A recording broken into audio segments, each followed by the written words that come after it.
The King of Fighters 94 is a fair introduction to the KOF series, and having to fully analyze it was undoubtedly a fun experience for this review. It did come with its fair share of annoyances though, mainly with the computer opponents, and that is mostly what this review is going to be about, and a review solely on the KOF 94 arcade game. You see, arcade fighting games are my prescription sandwiches.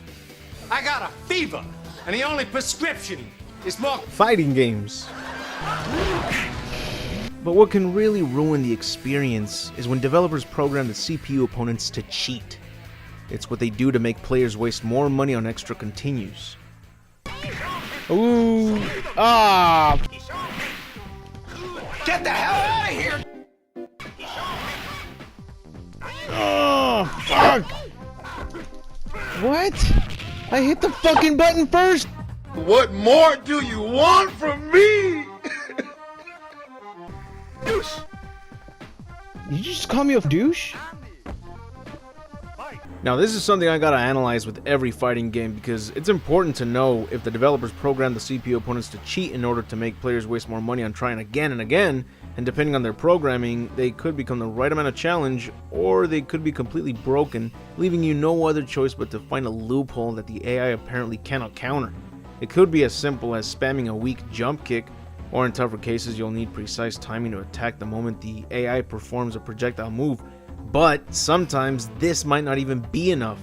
If you look at the computer opponent in the other arcade games such as Mortal Kombat 2, you'll see that the computer opponent can be too broken, and it doesn't matter how much practice you get. If they can automatically counter everything you do, or worse, by cheating and using less frames for their attacks, they'll even spam projectiles at a rate that cannot possibly be executed by the players.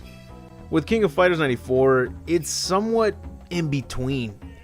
It is smart enough to try a different pattern of moves, except for the final boss, luckily. I'll get to him in a bit. One thing the computer opponents will always have as an advantage is pulling off the desperation moves with ease. I can maybe pull them off after 5 or more attempts. Maybe. Just depending on the character I'm playing as. I wish the desperation moves weren't so difficult to pull off. Because I mean, most arcade fighting games, they do have special moves and ultimates that require a lot of inputs, but I think they went a little overboard with the command inputs in this game. You can practice all you want, but chances are you'll only manage to pull off the desperation moves for only 1 or 2 characters on each team. Damn it. It's so difficult to pull off in midair. Ah, damn. Got him. What? That didn't work? Do that, and this, you hold back, and then, como voy a hacer eso? No, hombre. Since this was the first KOF game, there was bound to be a few annoyances. One being the complicated inputs of most desperation moves, another being that you cannot choose characters separately. You have to choose a team that consists of 3 characters without manually choosing characters to create your own team. But you know what? As much as it would have been great to edit your teams, I think it's okay the way it is here because it gives us an experience of seeing all these crossover characters competing in this tournament. So naturally they have to team up with the fighters from their own franchise, right? And since the next KOF games did allow the players to edit their teams, it felt like a whole new added experience now that characters are familiarized with one another after the previous tournament. The women's team is the only team that consists of characters from Fatal Fury and the Art of Fighting, so it's pretty much the only team that lets you play as crossover characters. There are 8 teams to choose from. The USA Sports team consists of Heavy D, Lucky Glover, and Brian Badler. The Brazil Ikari team consists of Heidern, Ralph Jones, and Clark Still. The China Psycho Soldier team consists of Athena, Asamiya, Sie Kensuo, and Chin Gensai. Chin. The England women's team consists of King, Mai Shiranui, and Yuri Sakazaki. The Italy Fatal Fury team consists of Terry Bogard, Andy Bogard, and Joe Higashi.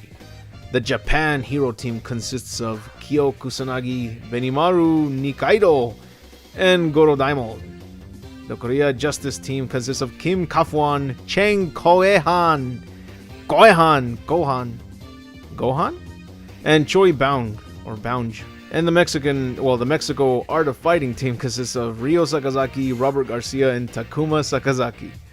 I'm not sure if all characters actually represent the regions they're displayed as. I'm guessing they did this to sort of give them all their own stages. But it really looks like they did this because Street Fighter 2 did it, and we all know how Street Fighter 2 was the main influence and motivation for most arcade fighting games at the time.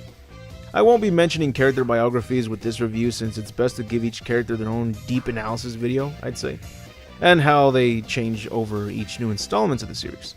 But I will give a short description of what my experience was like with these teams. The sports team was sort of bland. I didn't really get into those. I thought the Fatal Fury team would be my favorite, but their desperation moves are nearly impossible to pull off last minute. The inputs look like cheat codes. Even when Andy's desperation move only requires doing this, I can never get it to work. Not to mention, if you're playing against the CPU and you're holding down back to try and pull this off, the CPU will never allow itself to get hit. Not by a move that starts off that way. It can see this move coming from a mile away because in order to land a desperation move, you need to trick the CPU into thinking you're wide open. Like jumping and kicking right as your character is about to touch the floor, followed up by immediately executing that desperation move. But aside from that, the best unique thing about the Fatal Fury team would have to be... You can make me do the duck walk! Cool, huh? The Korean team is like the misfit team. You got Kim Kafwan, the team leader, Taekwondo master. Nobody messes with the Kafwan. This dude is my reason to pick the Korean team every time. Chang Kohan, he's the team lineman. Use him for that wide basic attack, including strong jabs to keep opponents at a distance. Choi over here is the young grasshopper. He's a Freddy Krueger reference, of course, but he is useful for overhead attacks and great at keeping a distance to run the clock. The Ikari Warriors team has got the best grapplers in the game, and a leader with a long reach of both attacks and leaps. The Art of Fighting team is the one you're going to want to practice a lot with. They're the only team I can rely on to reach the final boss of the game. The one team that always prevents me from reaching the final boss is the Hero team, especially if they're the last team to deal with. Now, the Art of Fighting characters can perform a super special move that dealt a great amount of damage in their series. But here, it's worse than Dan's Hadouken from Street Fighter. I don't know why, but what's the point of including the Hwashokoken if a simple basic attack is more effective? The women's team consists of Yuri Sakazaki and King from the Art of Fighting series, and Mai Shiranui from the Fatal Fury series. Mai has a long reach and can wall jump, and can also do the duck walk. Yuri can also pull off the Hwashokoken, but what really stands out when it comes to King and Yuri is that they each have a unique KO animation when it comes to being taken down with a special attack. This is something that would happen in the Art of Fighting series, so it's a pretty cool addition to this tournament. Wouldn't you say? Now let's talk about the stages. Most of these stages are very creative. The pixel art is gorgeous in its classic style.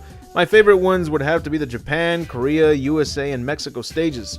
The Japan stage takes place in a city, but in the middle of a highway. There are many people spectating the fight, even a cat in the far right. Ironically, this kind of represents 2020 and how highways were blocked like this, but with protesters instead. The Korea stage is beautifully displayed. I love the rain effects. The fact that it takes place at night is also an added bonus. The stage introduction has lightning striking close by, just making it even more intense as the fight is about to begin. I love that. The USA stage has this mellow scenery with a sunset and the city displayed in the far back. There's like 8 critters spectating the fight. One of them is even dancing. A little dancing. The arena is this aged up boxing ring which is on the surface of a street basketball court. Yeah, it definitely feels like New York. And you know what?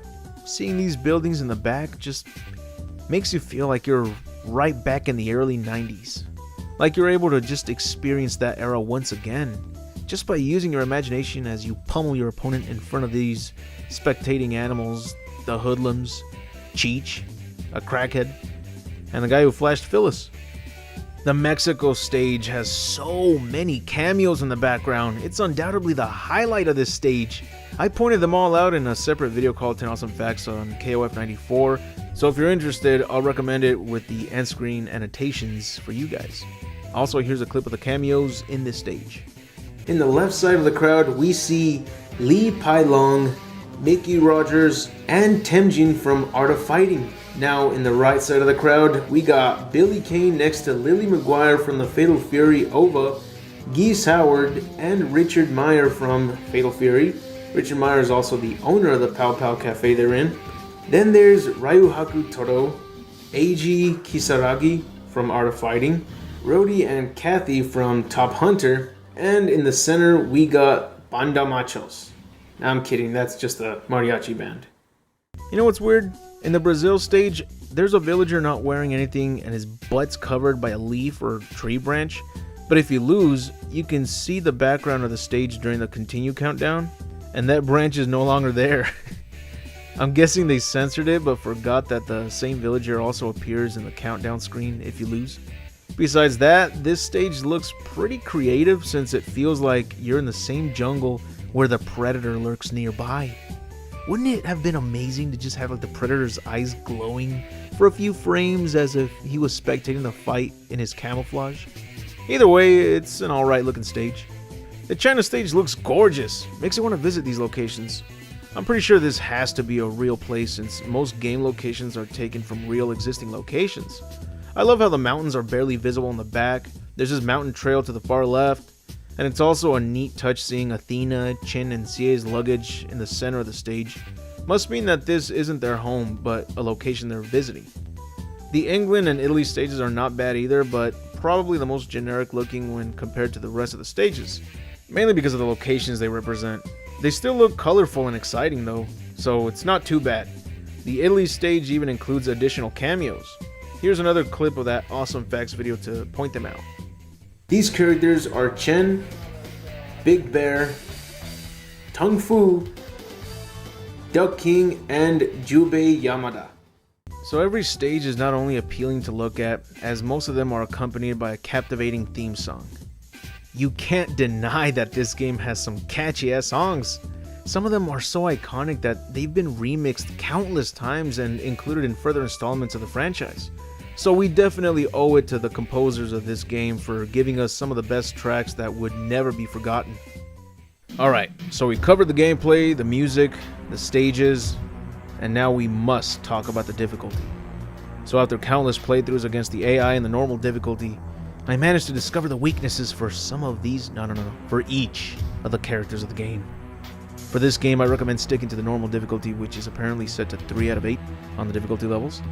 In the harder difficulties, or as you progress in the normal difficulty, the computer opponents are programmed to instantly counter most commands executed by the player. So they'll even block just about everything that you throw at them. They can automatically throw your character, and it's even worse when the AI cheats and uses less frames to execute its own commands. So if the AI wants to play by its own rules just to have an advantage against us human, well, then let's bring out the cheat sheet and reveal their robotic weaknesses. I'm looking at you, Rogal and Kyo Kusanagi. You reap what you sow. So now, it's time to expose every weakness I could find in openings that would allow for a critical hit that the CPU would never forget, nor be programmed to counterattack.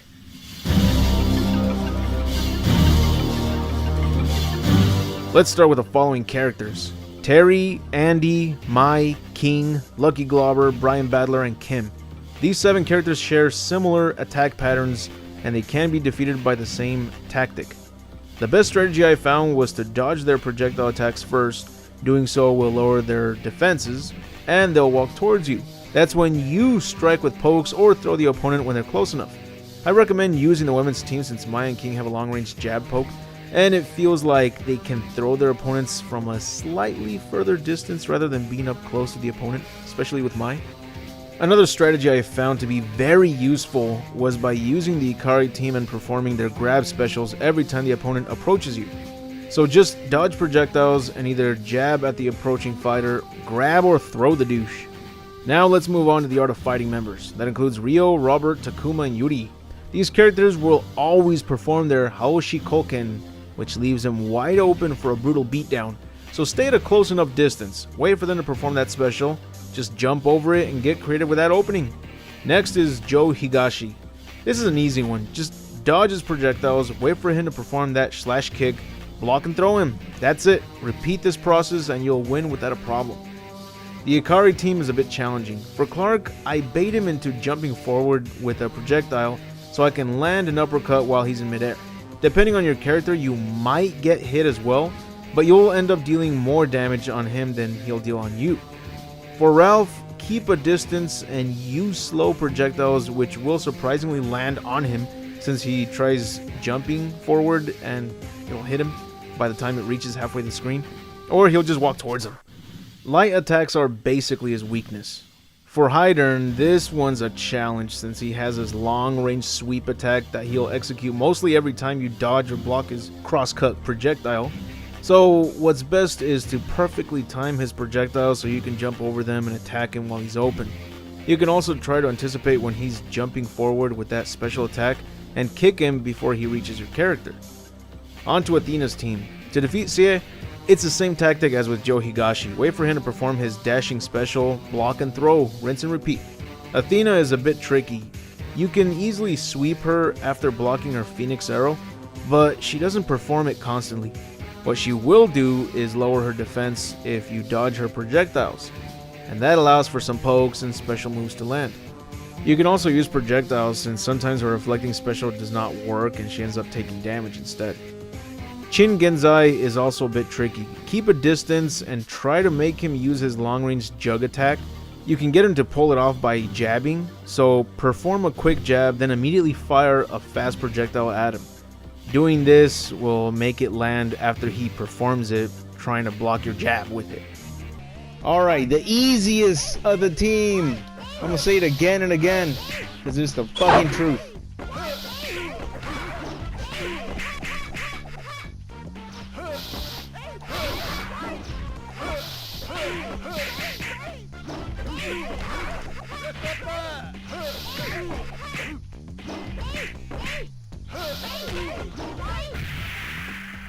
The hero team is probably the most challenging of them all. I recommend once again sticking with the Mexico team, aka the Art of Fighting team. Robert is capable of defeating them all by spamming that midair special kick. I literally couldn't find any other characters that could defeat this team if it's one of the last two teams you gotta deal with before facing off against the boss. Robert and Rio's midair attack spam will slowly drain the opponent's health as they take block damage. It's unfortunate, but that is what we must do in order to win by time limit. But I couldn't find shit that wasn't easily countered by Kyo Kusanagi. That clown douche belongs with MK2's CPU. It's unbelievably cheap. But hey, it's a weakness nonetheless. Like most traditional arcade fighters, you'll have to beat the final boss twice. This game's final boss is Rugal Bernstein, or Bernstein. Not sure how it's meant to be pronounced. I'll just wait for the Mandela effect to correct me on this one. Now, in his first fight, he won't use projectiles, which is great, and the best strategy is to back your character against the wall, make him believe that he's cornered a defenseless white belt, and once he gets close enough, strike him down repeatedly by pokes. Ora, ora.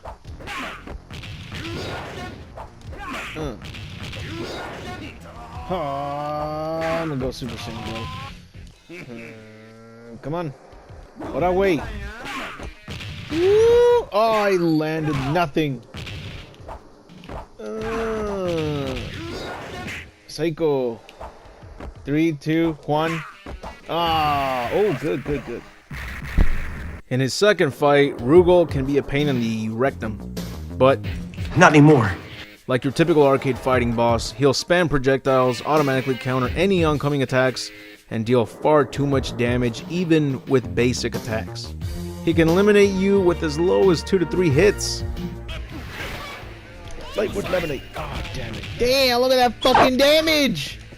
My god, dude. He barely hit me once. So you have to fully analyze everything about the final boss's movements, attack patterns, and for any openings if you plan on beating him. The only opening that you get is when he's charging up his key. You can deplete his energy bar by taunting, and in order to taunt in this game, you have to press a strong button far away from the opponent. Isn't that a weird command? But if you can pull it off, he'll most likely hit you with a projectile or slide into your DMs with a stiff arm. So I don't recommend that strategy. Not anymore. Because tonight, I'm gonna yeet the motherfucker.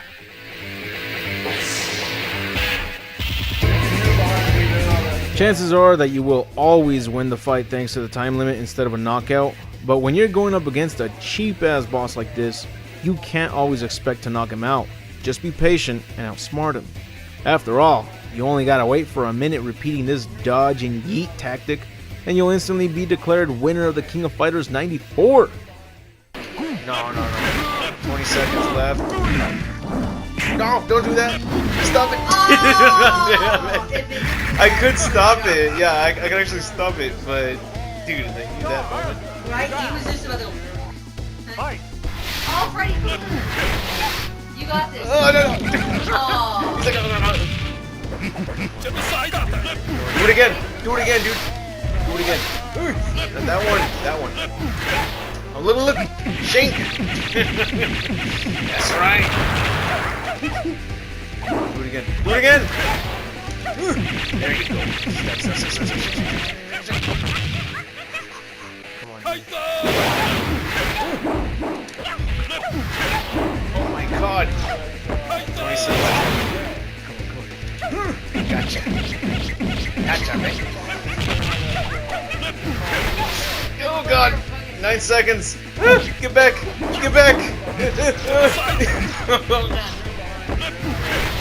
Yeah, that's right. Won by time limit. To make him drop his guard every time. Get back.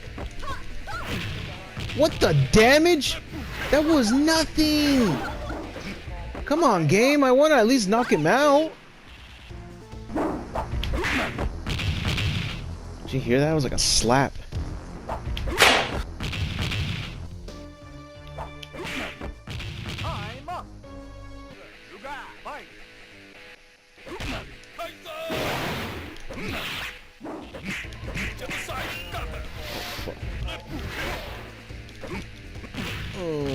Let me go that way. Ooh.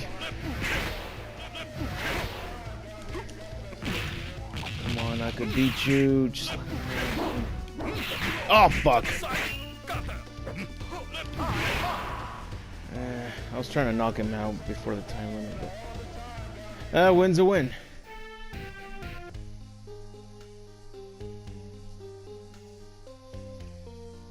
Nice. I like that. Every time he beat someone, he always looked at that photo. Overall, this game is awesome. It was a fun enough experience for being the first King of Fighters game in the series. Graphics are okay, background music is awesome and memorable. Controls aren't great. If you try using an arcade controller, half the time when you want to jump forward or backwards, your character will jump straight up instead, and then forwards or backwards, making you switch back to a regular PlayStation controller, or whatever console you were playing it on. Most desperation moves are impossible to pull off. My Shiranui has this simple command, but since you press high punch and low kick at the same time, it's a little complicated since you need to shift your right hand so you can press both buttons at the same time. But by holding the controller in this awkward way, you leave your character wide open for abuse since you're not used to playing with the controller this way. And your opponent will most likely land a hit or two since you put yourself at a disadvantage. What makes desperation moves worse is that the AI will always block or sidestep away from them every time you execute them. And it doesn't help that some special moves and desperation moves aren't executed even when you input the exact commands needed to pull them off. Again, they did improve on this for the later games, so it's very noticeable here. But what I did like was that if your opponent performs a certain grab attack or your character happens to be dizzy, you can have a teammate interfere if you're closer to them, which is awesome. But it won't work if your teammates have both been defeated. Oh, fuck. Yeah, Mai to the rescue. I also love that your teammates are shown in the background reacting to everything that's going on during the fight. It may not sound like a big deal, but this is one of those small things that truly makes a difference in the presentation of a fight. Oh my god! Oh jeez! Oh my god! Oh jeez! Somebody help me! They react if you get hit, if you land a hit, if you lose, if you win. It's just cool to see these multiple reactions because it displays a little of their personalities, especially when they lose and show how they're downright upset. Now, one of the biggest problems for me is not having that dodge roll. This isn't technically a problem in the game, as many arcade fighting games don't have a dodge roll, but if you ended up playing one of the KOF games that did include that dodge roll, then you're really going to be missing it here. Characters will lean out of the way instead of rolling out of the way. It's not too bad, in fact it actually becomes rather useful when taking on the final boss of the game, but since you're dodging in place, you don't really get that chance to counter immediately. The gameplay speed feels similar to the Street Fighter 2's gameplay speed, so it's a bit slow, but not enough to ruin a good fight. There's not much of a story when it comes to this tournament. The team endings are really short and they aren't much in terms of storytelling or character development, but I guess they're like any other arcade fighting game ending. Final boss blows up the place, your team escapes, and they mention what they were fighting for. And that's King of Fighters 94. After completing the arcade mode so many times, I can't wait to dive straight into KOF 95. I hope the AI opponents have been programmed to be fair and not a bigger advantage like with the final boss. So I'm pretty sure they must have fixed that, right? Right? I can't wait to dive straight into KOF 95. I hope the AI opponents have been programmed to be fair and not a bigger advantage like with the final boss. So I'm pretty sure they must have fixed that, right? Right?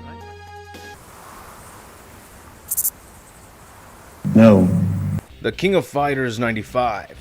This game, I know this may still be the beginning of my conquest to do a deep analysis review on every KOF game, and this is barely the second game, but this might just be the best and worst KOF game in the series.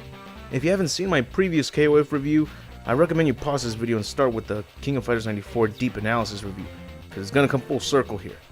KOF 94 and 95 share more similarities with each other when compared to the rest, and as much as I enjoyed playing them both, this one has a specific buff that is beyond ridiculous. But we'll get there. I'm going to start things off by talking about the characters in the game. So all the previous teams but one have returned. The USA team would not be returning and would instead be replaced with the rival team, which consists of Eiji Kisaragi from the Art of Fighting series, Billy Kane from the Fatal Fury series, and Yori Yagami, a new character to the series and rival of Kyo Kusanagi. If you ask me, I think it was a good idea to replace the USA team with this rival team. I couldn't really get into the USA team members, and I guess the developers must have felt the same way because we wouldn't see them for a long time. Now that I've started diving into the KOF series, I had to try every character out and figure out their strengths and weaknesses. It didn't take long at all to find out that Iori had some of the best strengths when compared to the entire roster. He has the same type of special moves as his rival Kyo, with the addition of a special move that can be connected into 3 hits. He even has his mid-air back jump kick, which can be connected with his 3-hit special combo, dealing massive damage. I wish every character could do this. It's a very unique basic attack, and because Yori is the only one capable of pulling it off, it makes him just a little more special than everyone else here. Eiji Kisaragi is a character I hate playing as. He looks cool, but for a ninja, he has some really short-ranged basic attacks. His specials take a little too long to recover, and he doesn't even use shurikens. I feel like this character should have included some iconic ninja techniques or weapons. This is a character that should be awesome by default, but according to his appearance in the King of Fighters Kyo manga, he's a joke character. So he's a semi-serious guy, he's a ninja, and he's a joke. Could have fooled me. Why didn't they throw in some funny faces when he gets hit or KO'd? Give us a hint that he's a joke character by his appearance while fighting and not by having to realize that his moveset is a joke. Billy Kane is a character I'm glad to see included in this game, mainly because it's thanks to him that I can guarantee to beat the 2 bosses of the game. Well, once you realize the final boss's weaknesses, Billy will basically be the perfect bodyguard. You'll see in a bit. Coming back to the Korean team, I gotta say, this time I couldn't really get into playing as my favorite of the team, Kim Kaf-won. I just couldn't get into his new basic attacks. Choi and Chang remain the same. Well, they felt the same, so no problems there. With the Ikari team, once again, this is a great team to come back to. Hydern has his long reach attacks, Ralph and Clark have easy ways to connect with the grappling special, and their desperation moves, aka ultimates, are much easier to pull off this time. The hero team is alright. Once again, they're not my pick of the week. There aren't many problems that I notice when playing as them, but I'm just not a big fan of those characters. Kyo Kusanagi is an exception, but I'd rather play as Yori since he's got that overhead back kick. The Fatal Fury team, they're pretty good as well. I can't really think of anything new to add to them. I'm not the expert when it comes to Fatal Fury team, so if you guys got anything to say about it, just let me know in the comments. The Art of Fighting team is worth coming back to. Ryo's ultimate can now also be performed in mid-air, although you might not want to try it in mid-air because you gotta input the commands at a slow pace for some reason. The women's team is highly recommended. Of course, you can always edit your team, but if you're going for the women's team ending, you'll have a good advantage with these 3 characters on the team. They each have projectiles. Mai has her wall jumps and air specials. Yuri's desperation move has a long reach, and King is just as good as she was in the previous KOF game. Best way to sum it up, this trio is the tits. The Psycho Soldier team is okay. I'm still not a fan of Chin. If he wasn't all floaty in the air and had a better reach, then maybe I could get used to playing as him. I had a little more fun playing as Kenso and Athena. Their animations and sound effects are really cool, but their movesets, they're way cooler. Their inputs for executing their ultimates may appear a bit tricky, but they always seem to land. Whereas in the previous KOF game, I couldn't get a majority of desperation moves to be performed without multiple tries. But that also goes for a lot of the characters in this game. They actually fixed the issue of trying to pull off those ultimates. So even if the inputs looked complicated, you'll have no problems pulling them off, especially since most of them must be executed at a slow pace. It's weird because I've never played a fighting game where the correct way to execute an ultimate is by inputting the commands at a slow pace rather than at a fast one. But I ain't complaining since I managed to land plenty of ultimates on the AI this time, making me win fights where I was so close to losing and even end up taking down all 3 opponents with my first character. Desperation moves can deal up to 60%. That means 2 broken ribs, 1 loose tooth, and a fat lip that can only be seen with a pixel eye. The stages in this game are an improvement compared to the previous KOF game. They're all beautiful! I mean, look at these. The colors pop. The Mexico stage reminds me of the bell tower from Mortal Kombat. The Brazil stage looks like it represents a stage from Metal Slug. Maybe it is. I mean, this is the Ikari team stage, and the Ikari team has been featured in the Metal Slug series. The China stage, oh man, that's pixel heaven. The England stage is one of my favorites. You have Ryo Haku Toto, Heavy D, who was part of the USA team in the previous KOF, the Birdman, and if you look closely, you can even see a little birdie that tags along with him. The waitresses are friends of King. They always cheer for her and her team, and that guy in the center seems mighty suspicious. The Italy stage has this small sign that has KOF written on it. Kind of makes it think that this is the location of the tournament itself, and only 6 people showed up to spectate, and a monkey. Still a beautiful stage though. The Japan stage is the most recognizable in the series, not only because that building actually exists, but because of its quality presentation. It's been a fan favorite ever since, and it's made so many appearances in the later KOF games, and I'm sure it'll continue to be a tradition in the KOF series. Now, since all characters are back excluding the USA team, there's not much of a difference when it comes to how the AI performs here compared to the AI in KOF 94. You can honestly take the tips and strategies I explained in my KOF 94 review and implement them here. I'm glad that the hero team is no longer an annoyance though, like they were in KOF 94.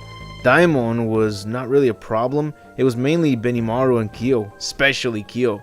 He would counter everything you threw at him. That's why I could only beat him with Ryo and Robert's air specials, because they would either land the hit or leave chip damage.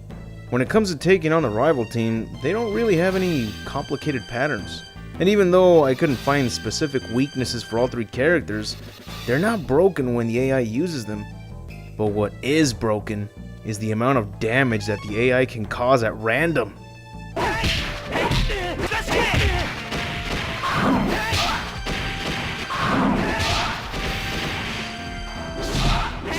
Ya valió madre. How did they not fix this? It didn't take long at all to notice this problem. It's annoying, it's frustrating as hell, and it completely throws off your game. You'll start a match with a certain strategy in mind, the AI hits you twice and suddenly you're about to go into a coma. Completely throws you off. You suddenly have to start getting defensive, and I mean in both blocking and vulgar language. And the crazy thing is that it just happens at random. Sometimes the AI will deal the right amount of damage, but then sometimes he hits you once and BAM! It's like you just got hit with a brick to the face. It's bullshit.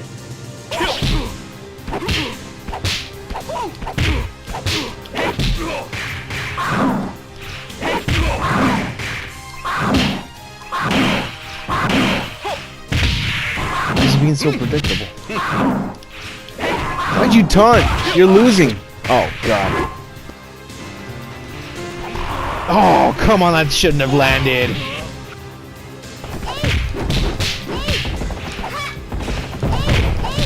Damn. Oh, what the She got caught even if she jumped back. Oh, damn it. Oh.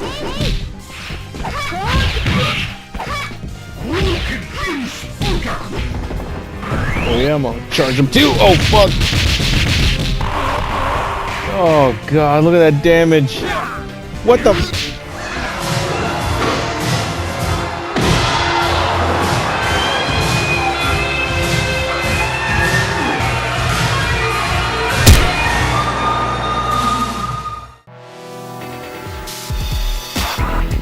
This time, instead of taking on Rugal twice, you gotta deal with Kyo's father, Saishu Kusanagi, for one round, then Rugal for the next. Surprisingly, the strategy to beat them both is even simpler than in KOF 94. This time, you only gotta back up against the wall and poke Saishu every time he gets close enough. The fist attack might work though.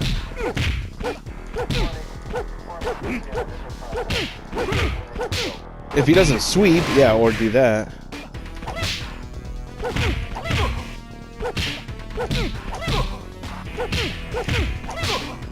Baste.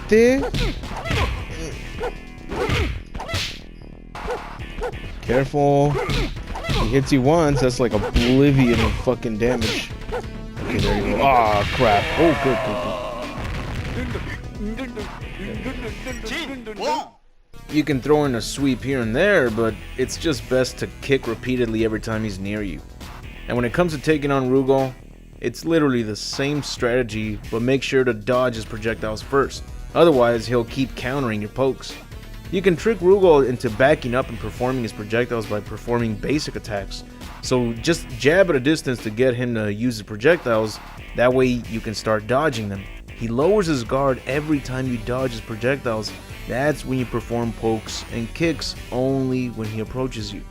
The best team to choose if you really want to get better chances against those two bosses is a rival team. Iori and Kisaragi can be used to deal with Saishu, and Billy can poke at a further distance and even land his extended pole attack, which landed a good majority of times every time I tried it. Rugal leaves himself open when he taunts, so you can always try to land an ultimate if you have a full bar or your life bar is blinking. But don't try it when he's charging up his meter, he'll always counter it. With this team.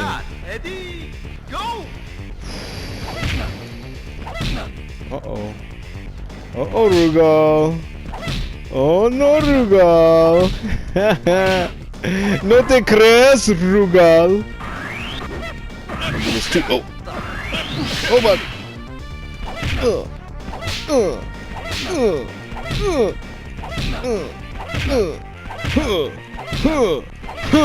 Oh my god.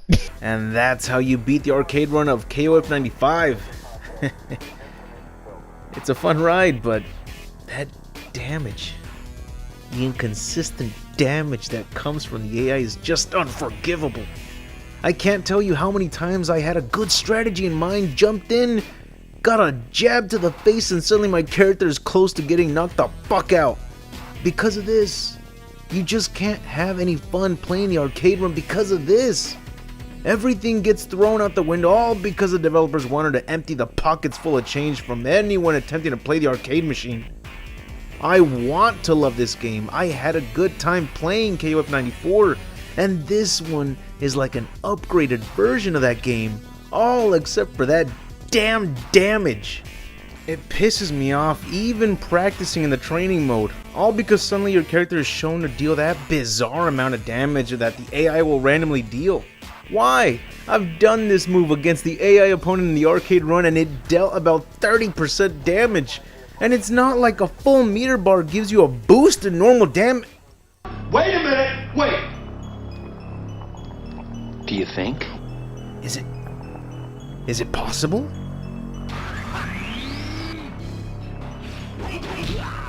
My god. But why? What? A full meter bar can give you a boost in basic attacks? I can't believe this. It works. But why is it that I'm barely figuring this out? This wasn't told in the how to play instructions before you select a character, and nobody even mentioned this in forums or any reviews for that matter. I just can't believe it. Was this meant to be a secret? Or did the developers forget to mention such an important fact? This is madness, but it's also great news. Now I can fight the AI and teach that cheating bit a lesson.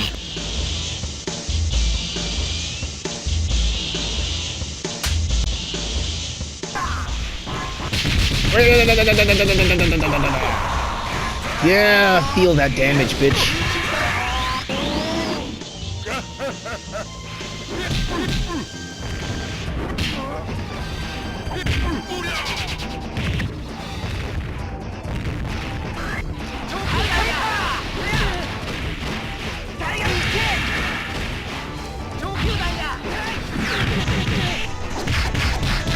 Damn.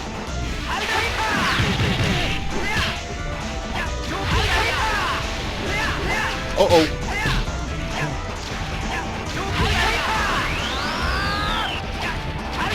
Oh, fuck. Oh, man. Ooh, damn.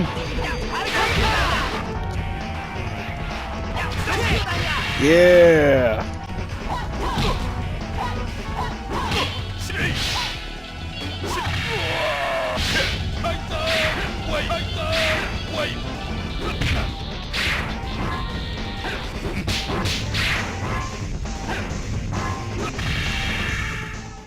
The previous KOF game barely gave certain characters any special moves, so I like that this game gave everyone a fair amount of special moves, and some even got 2 ultimates instead of 1. But you know what? I guess in a way you could say there are some pros and cons, and that's got to be one of the best pros. It was never utilized in every other KOF game for that matter, you know, they didn't do it for a reason. I just don't understand why nobody really talks about this.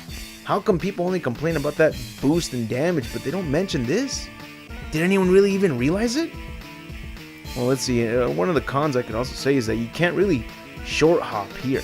I mean, you can perform long-range jumps, but as I demonstrated, I just couldn't pull a single one off no matter what I tried. So I figured it out, but I can't even pull it off. It says you gotta hold down for a short period of time. Hold down, and then you push at the direction you want to jump, and you'll do the after image jump. But I can't pull it off. How long is this? Oh, okay, there you go. Wait, but that was like 5 seconds. Oh, man. And I know I'm jumping at the right direction because how else? Like I want to jump forward. My character jumped forward, so I'm holding down and then I'm jumping forward. It says that's how you pull it off. So how come I'm not pulling it off? I am holding down, as you can see, and I am jumping forward, as you can see. What the f? If you know how to perform it without being a gamble, please let me know in the comments, because even though this game can be listed as possibly the worst arcade KOF game, it's also one of the best. I heard that the AI difficulty is not too broken in specific ports of KOF 95, but I haven't been able to verify that for myself. So maybe, again, this can be answered in the comments if anyone knows whether it's true or not. Overall, after realizing the big advantage we get from having a maxed meter bar, I thought it was the answer to this cheap AI we're dealing with, but The AI still has a big advantage. It still pulls off specials and ultimates with ease. It still deals a great amount of damage without the full meter bar. And that's one big issue that ruins the experience of this game. I love everything it brought back and everything that's new, all except for the cheapness that lies within the computer opponents. I am surprised that I actually managed to beat the arcade run without losing once. The best way this game can be enjoyed is with a friend, of course. I mean, at least that way you don't have to worry about someone being cheap or not. What the? I suddenly feel like things just sped up. What the?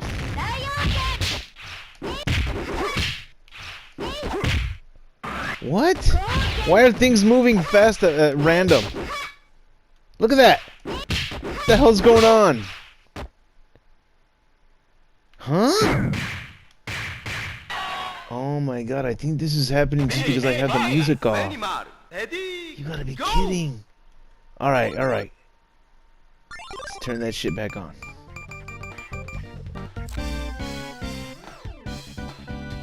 No way, don't tell me that's... Look, characters are... back to normal. Yeah, what the f... Why? Why does it do that? It should be... Well, I guess it, in theory, kind of might make sense if you think about it. You remove the music, everything can work faster. But it shouldn't, though. Like, at least not that way. Right? That's weird. I guess people can use that to as a way of exploitation for speedruns. So that's as much as I can say for this review. Quite long, right? Now, next time, we'll be talking about KOF 96, one of my favorites, and hopefully it'll be a little more positive than this one after doing a full, deep analysis. 1996. I'll never forget it. It was the first year of experiencing good horrors and bad horrors like the discontinuation of Mr. Peanut's PB Crisps. But, it was the year when many legends were born, such as Resident Evil, Tomb Raider, Quake, and Dead or Alive, to name a few. Around the year of 96, most existing franchises transitioned over to the 3D realm like Mario Brothers, but to the fighting game community, this was the year of a new KOF competition sponsored by numerous corporations, yes, including Vetrocorp and Tekken, but only in the Chinese monocle, already explained in a separate video. The King of Fighters 96 is another improvement in this series. Mostly all the problems I had with the previous two had been fixed. This time, the roster is increased, new gameplay feats are added, and endings are pretty cool. Let's start things off by analyzing the combatants. Ryo Sakazaki and Robert Garcia are back with most of their iconic moves. They felt the same, which is great because I never found a problem with either characters in the past. It's thanks to these two that I was able to beat the incredibly broken hero team in KOF 94. This time, Mr. Karate himself is no longer competing, and his daughter Yuri Sakazaki takes his place. I like this since I couldn't get into playing as Takuma myself. He had a short reach with his basic attacks, he didn't even have any mid-air specials like Ryo and Robert, and it didn't help that the command inputs for his ultimate were irritating to pull off. Yuri is an enjoying character to play as, but some of her previous iconic moves have been replaced. If you ask me, I prefer her old specials and basic attacks. No other character would use the pelvic thrust. That attack was thick, as in strong. Her new specials take long enough to give the opponent a chance to see it coming, and since they take a while, then you can't really connect them into a combo either. Her ultimate is no longer that annoying input of forward, half circle back with 2 buttons pressed. Now it's just quarter circle forward, half circle back, kick. That's it. And the beauty of her ultimate is that she dashes across the screen and kicks the hell out of the opponent's face. The Psycho Soldier team felt like an improvement. I'm starting to get into this team. Same goes for the Fatal Fury team and the women's team. Well, they've been great since the beginning. Now that Yuri is on the Art of Fighting team, Kasumi has replaced her, and she's a great character since her speciality is countering most of the time. Her ultimate is not the best. I was hoping to see more from her max ultimate, something like a complicated Ip Man combination. But it's no different from her regular ultimate, which is just slightly a bigger version of her special called Kasane Ate.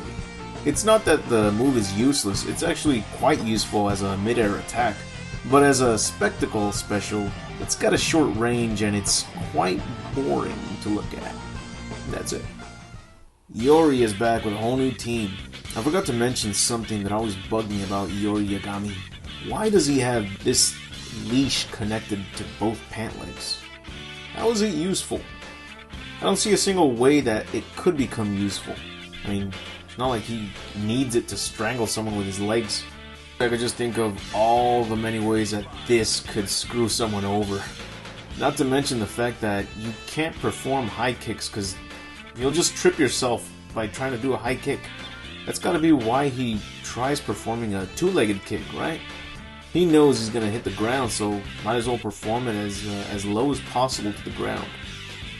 Since Iori ended up betraying his two partners by the end of KOF 95, both Billy and Aiji would not appear in the next tournament. So Iori got himself two fine-ass fighters to participate with in this tournament, Mature and Vice. Mature has a special that can be connected into a three-hit combo just like with Iori, similar to his special.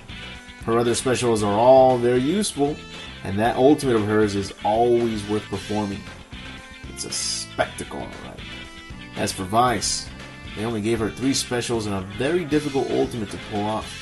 Heck, I think she's the only one that deserves to call her ultimate a desperate move, because you gotta be really desperate to attempt to pull it off when most of your opponents will always have a much easier way to attempt their ultimate.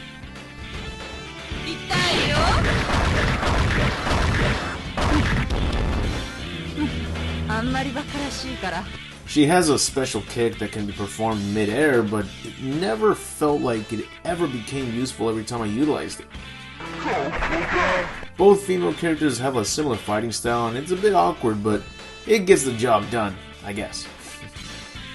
The hero team is aight. Now that we can easily perform short and long jumps, Benimaru was a great character to play as in KOF 96. He's the perfect grasshopper. I still couldn't get into playing as Daimon, but I'm glad that at least Benimaru can be a useful character to me. Although they definitely reduced the range of his ultimate, perhaps the devs did this since he has that leaping advantage, long reach on basic attacks, and faster kicks than everyone else. On to the Korean team. I like him in this game.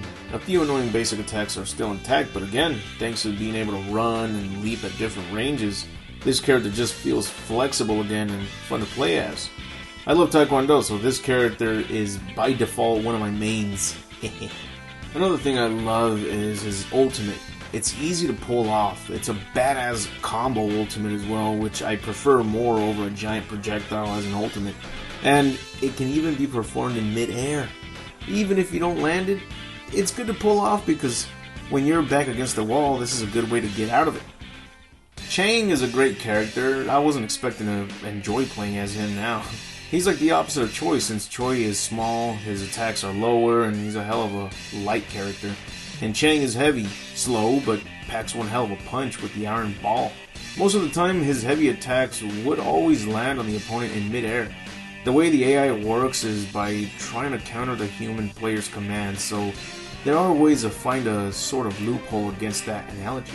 And Chang's heavy attack range in mid-air is quite long and deals great damage, so short hopping and utilizing his heavy attack can work in your favor since the AI will try to counter it, which always fails against that particular attack.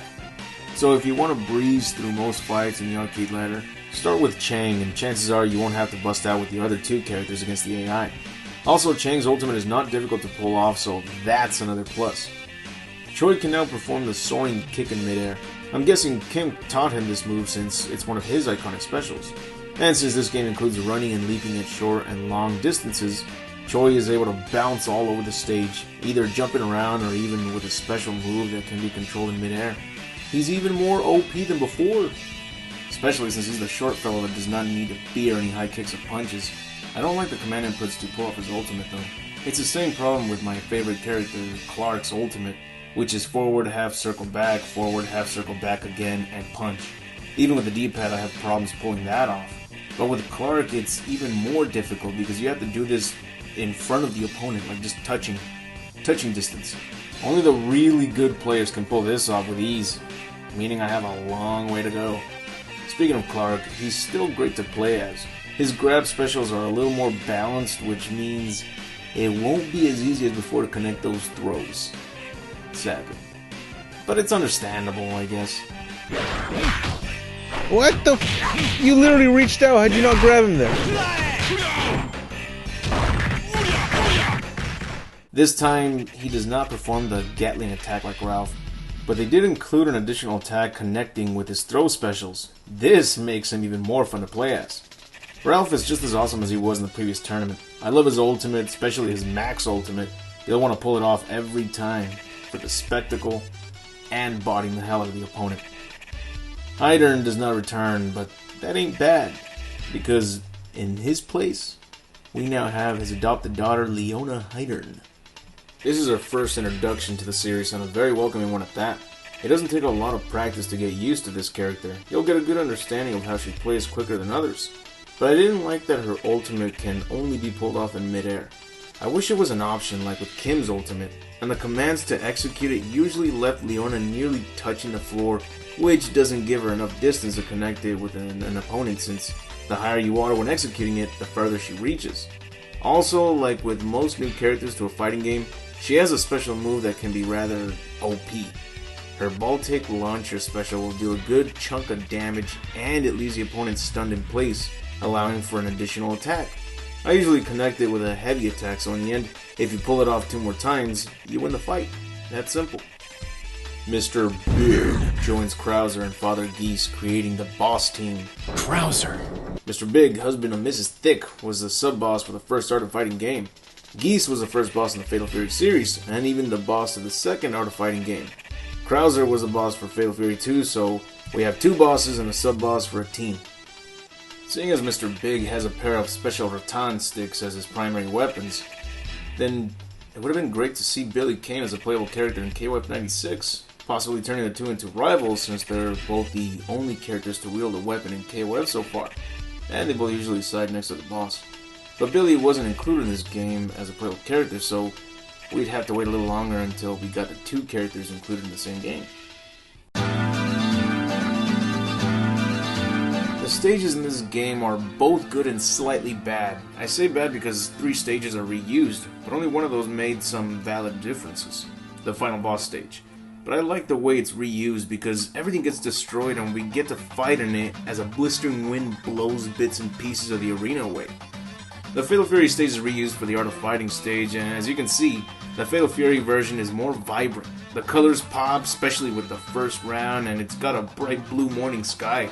It even includes many cameos from the Fatal Fury series, such as Tung Fu Rue, aka Roshi, Jubei Yamada, Sokaku Mochizuki, and my favorite of all, to which I only wish had made the roster for this game, Blue Mary. But as for the Art of Fighting version of the stage, it has an ugly paint job with the weather, and it only gets worse after each round. Nothing pleasant to look at. There are no spectators besides your teammates and your opponent's teammates, and there's one guy. I'd say the only good thing about this reuse of a stage is the background music. It's kind of catchy. The Hero team and the Psycho Soldier team share the same stage. Well, they reuse the same stage, but I say they share it because the only difference is with the crowd up front and the electronic billboards.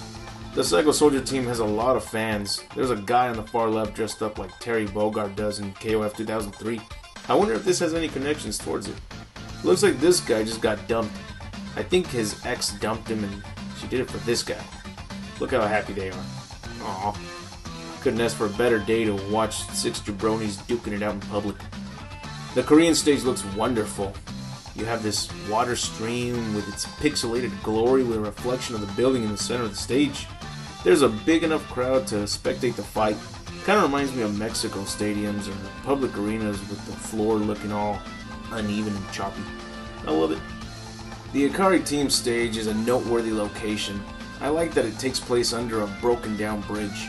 I don't quite understand why the ground moves this way. Maybe it's floating on water? Either way, I still enjoy the looks of it. It's so detailed and urban. You even have people spectating from a very far distance, so it's cool to see these tiny little pixelated spectators.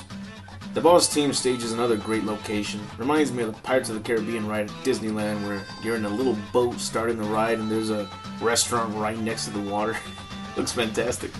When you go up against the boss team in the arcade run, each boss character gets his own theme song when it's their turn. And in the background, you see Billy and Geese's agents Ripper and Hopper watching the fight. The Pow Pow Cafe is the women's stage, and it includes King's waitress friends in the background. They'll cheer for the women's team and react to their wins and losses. Ryohaku Toto can be seen in the background if his daughter Kasumi is fighting. He'll react to both her wins and losses. Since this game is an improvement with the AI opponents and most special moves, you won't need to come up with a specific tactic to beat the AI opponents, except for the boss and sub-boss, of course. But I will point out some of the weaknesses I found for most new characters in the game, like with the boss team. Each member has a simple weakness. For Mr. Big, just keep a distance, jab at that distance. This will trigger his cross-diving attack, which at a distance it will not hit you, but it will leave him wide open. This is when you strike fast, strike hard, no mercy, sir. Krauser will dominate you if you're near him, but spamming a special projectile move at a sweeping distance will almost always land on him.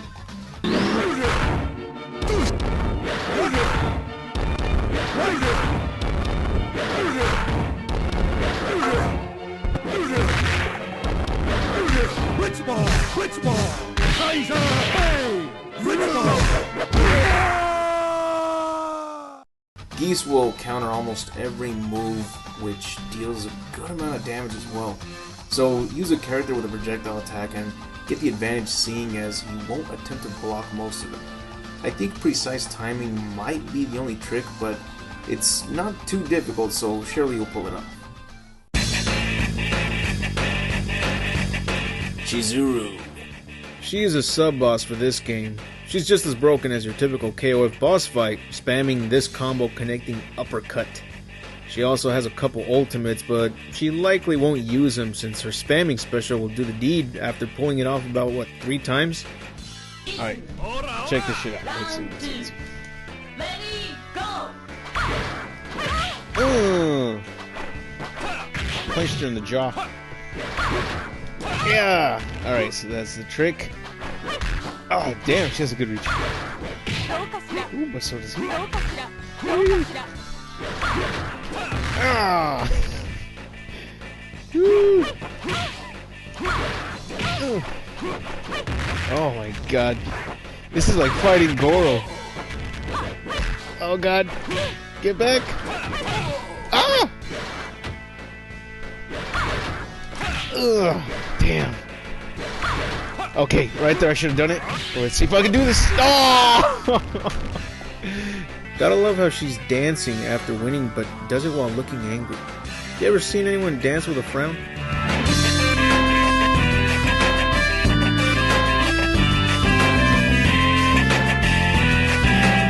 There are a couple tricks to give you a quick chance to strike her.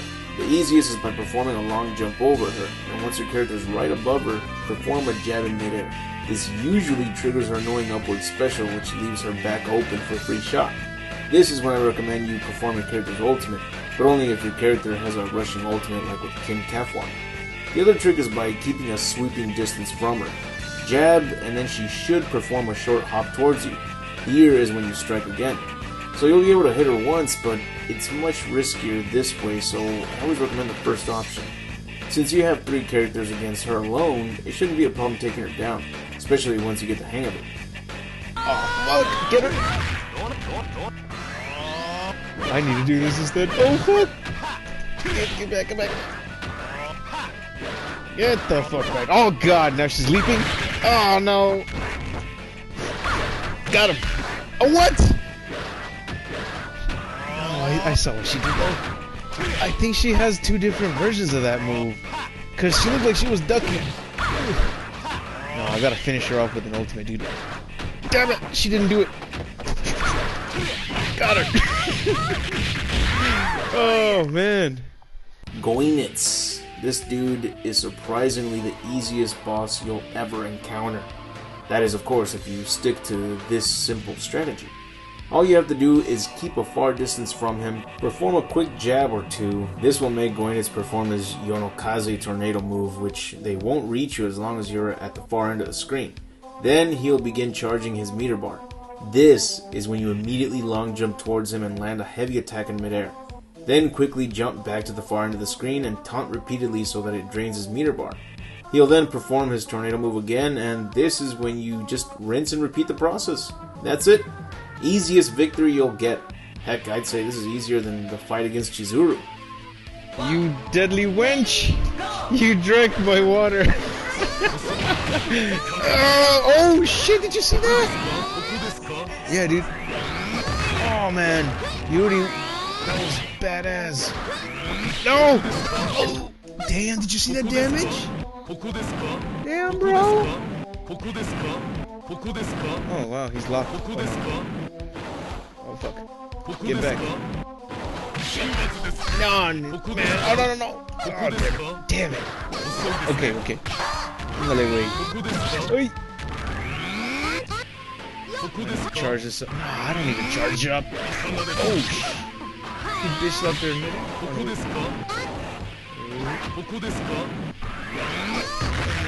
damn, man. 4 seconds. Damn.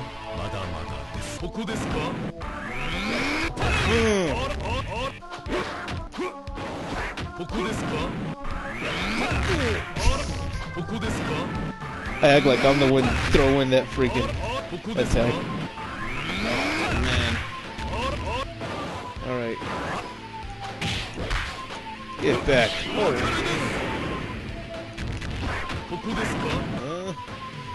Get back. Oh, damn, he landed it. Never so sure. What should I do instead? Because I know I could beat him just by... Oh man! Oh, good!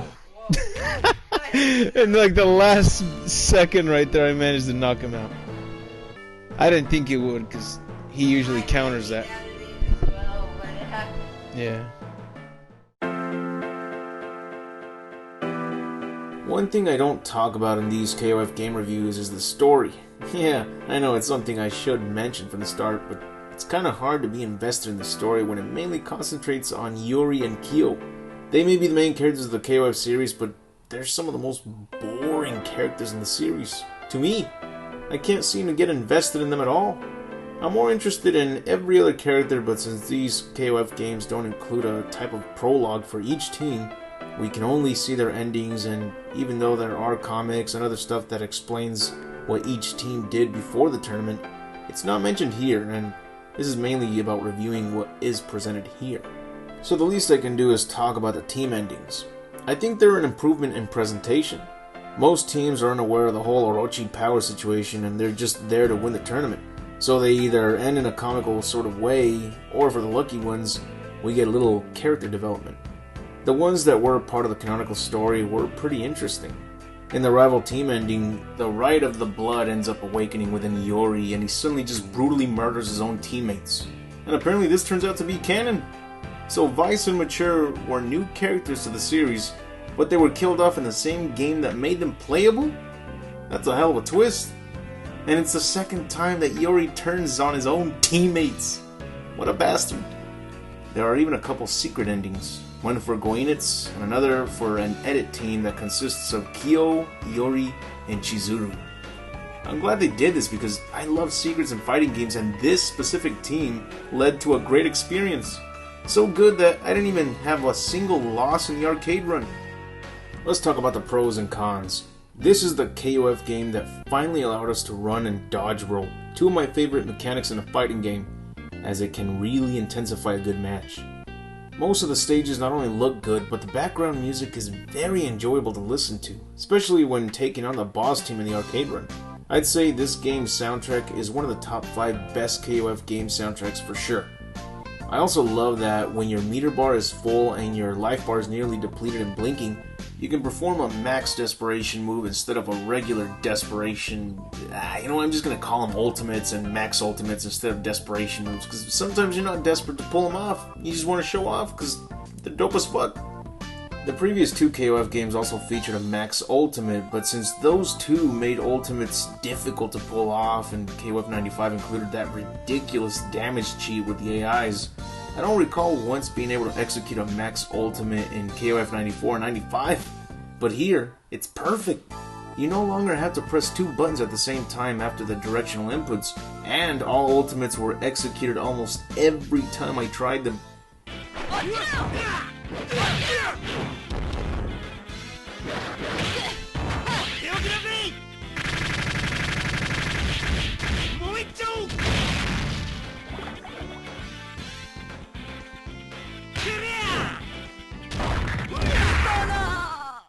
It's something that was an issue with the first KOF game, and some character ultimates in KOF 95. After image jumps, both long and short leaps are now easier to pull off as well. This helps to get you away from a sticky situation, or to approach your opponent with some full offense. You can also block in midair, so since you can now run, jump far, and block in midair, you get these intense matches even against the computer AI. Before, it used to feel like a mental challenge against the AI, having to figure out a loophole around its programmed defenses, but now, the AI feels more balanced. Now for the cons, Yuri and King no longer have their outfits torn in a special hit knockout. I know! It was devastating when I found out. I didn't like the reuses of the stages except for the boss and sub-boss stage, and I think that's it. After playing the crap out of this game, I did get burnt out, but there aren't really any big issues here. Maybe certain characters have an overpowered special such as Leona and Chizuru, but nothing to really complain about. Overall, the AI feels more balanced than in the previous KOF games. It learns and even knows how to duke you. I'm really hoping to find some unique differences and new features for KOF 97 and the following titles, because from what I remember, the next games in the series start feeling like small DLC packs from one another. Sometimes they upgrade stuff, and sometimes they downgrade them. My biggest problem when it comes to the next KOF games is when basic attacks for a certain character end up being altered. Because you want to take the skills you've learned from the previous games with you, but you can't when their basic attacks are no longer the same. The only upside to this is that it sort of forces you to play as a new character, or learn the new basics. I love how endings can include alternate colors that you chose for your characters. You know what's crazy? The King of Fighters 95 and 96 were ported to the Game Boy. Regular old Game Boy Pocket, not color. And I shit you not when I say, they're some of the most impressive early portable fighting games that I have ever played. I'll talk more about those in a separate KOF video. Maybe the next? I don't know. Who knows? We'll see. I got a long way to go if I intend on playing and reviewing the current KOF game, which is KOF 15. Now I'm barely on 96. Damn. You gotta concentrate. Concentrate. Lift some steaks. Eat some wings. Before reviewing KOF 97, I had to go back to the previous 2 KOF titles and review the ported Game Boy Pocket versions of the King of Fighters 95 and 96. I don't know if I've mentioned this before, but the Game Boy version of KOF 96 was a game that I ended up playing for many years throughout my youth. I mostly grew up playing portable and arcade games over home consoles, and this was one of them. And from what I remember, I loved everything about this game. But now, it's been a while since I played this game. And with fighting games having such a bad rep on the portable versions, then it's time to find out if it truly was a great game, or if my desperation for a good fighting game on the Game Boy clouded my judgments. But first, we'll have to start with KOF 95. So, let the sin begin!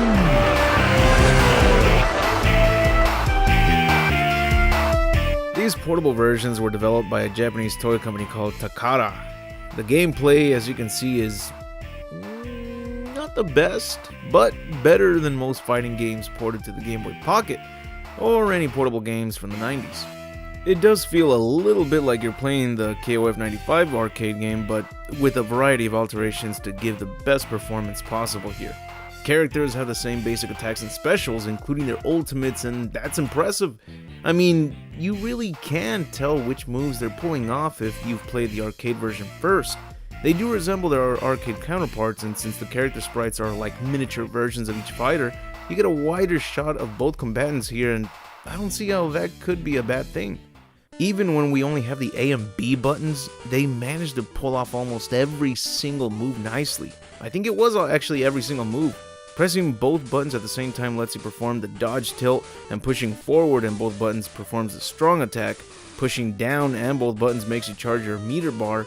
And here's the cool part you wouldn't expect. Tapping the A button will result in a light kick, and pressing hard on the button will result in a heavy kick. Same goes for the B button for the light and heavy punches. Ain't that a brilliant move on the developers? Unfortunately, this doesn't mean that the game is as enjoyable as the arcade version. Well, the arcade version has its major flaws as well, but let's talk about the flaws in this version. This is all very surprising. Like with the character sprites being very recognizable, same goes for the music, sounds good, and the Fatal Fury characters can still do the duck walk, just like in the arcade version. That's crazy dedication from the developers right there. I don't think anyone has or would ever use the duck walk in a competitive fight against a human player or the CPU. And I'm sure the devs knew this, and yet they bothered to include it. Gotta love these developers, there is just so much attention to detail to their work. But the very first noticeable problem in the game has gotta be the actions of the AI. I think the AI deals slightly more damage than you do. I performed a strong attack in midair while my opponent performed a regular attack in midair, both hitting each other at the same time, and yet the AI dealt a little more damage than I did. Oh.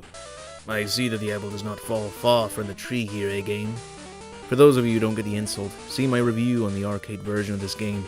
But there's more. As soon as it corners you, the motherfucker just starts getting aggressive. It's like an MMA fighter. The moment you fall over, the opponent just starts bashing the shit out of you while you're trying to remember how to move. So this, mixed in with its buff on dealing more damage than you, creates one annoying ass opponent, and you then have to resort to choosing one of the following broken ass characters in the game: Billy, Iori, Athena, and Ralph. Each of these characters can spam a special move that usually gives you the easy win. Usually. Right, Mr. Sir?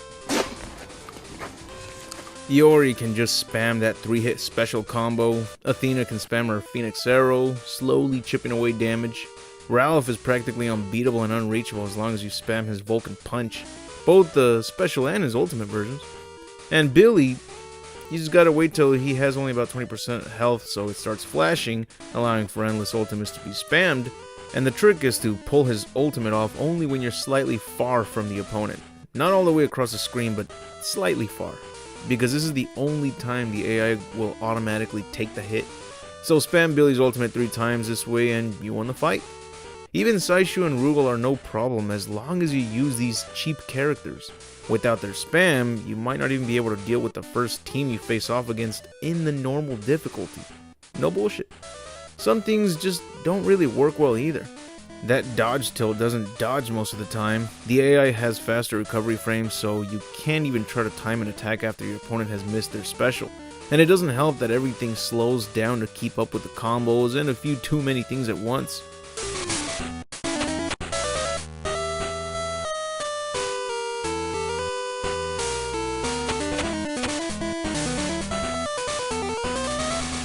The most I landed when it came to basic attacks was chucking the opponent, but that for some reason deals like 0.5 damage.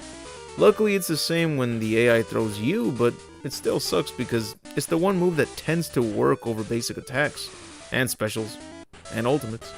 Again, unless you're using one of the broken characters I mentioned. Clearly there would be limitations when we're talking about the Game Boy Pocket version of these games, and those would be that the game slows down a lot when a character performs their ultimate, or even just a regular special move at times. Almost every sound effect has been excluded, background stages are still images, there are only 5 stages, and not every character from KOF 95 is in this game. We're missing Chang, Choi, Chin, Robert, Andy, Clark, King, and Takuma. So every team but the rival team is missing 1 or 2 members. There's also one ending that every character shares, so it doesn't really encourage players to beat the game with other characters for a new ending. But if you beat the game in the normal difficulty, you unlock Saishu and Rugal as playable characters, and the game even shows you how to perform all their specials in each character's ultimate. This is a nice surprise because if you were to own the game, you might have the manual handbook which would likely show you the moveset for every character except for the unlockable characters. So at least this way you won't be confused with the unlocked characters' movesets. Well, at least for back then. The 5 stages aren't really much to talk about, except that they don't really resemble any familiar locations. 2 of them are part of the KOF tournament arena, so it feels like one of them should have been scrapped to make room for a different arena, especially since there's not even a single tournament arena in the arcade version of KOF 95. I think this one is supposed to be the stage with the factory and the city in the background. It's not too good. And this one is likely supposed to be the stage with the Neo Geo Land building in the background, but it sort of comes off as a small gym. Those things in the background look like treadmills. The only stage that's fully recognizable is the boss stage, which is But this game ain't that bad. It ain't as bad as I've made it sound so far. I mean, they even included an exclusive character that was not included in the arcade version of KOF 95. This character is Nakoruru from the Samurai Showdown series. I love it when a game that's a portable version of a fighting game receives one or more exclusive characters. It's like the greatest way to reward the player who is willing to put up with the limitations to their favorite fighting game. Sky's the limit with this character. Oh, there she goes.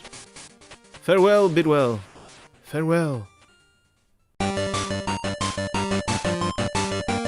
Now, let's take a look at the Game Boy port of the King of Fighters 96, the one I grew up with. And after playing this game for just a couple hours, I can't believe it's actually as good as I remember it. I tried finding any issues to talk about and there just aren't any. I'm not kidding. I'm not even trying to sound biased either. The AI is perfectly balanced. And just like with the arcade version, we can dodge, roll, and sprint. Almost every fight against the AI feels exciting. Nothing feels slow. Visuals are spectacular. There are less slowdowns during a fight. In fact, sometimes it feels like an anime fight is taking place, especially when executing an ultimate. They not only improved every problem I had with the previous port, but they even improved every positive I had about the game.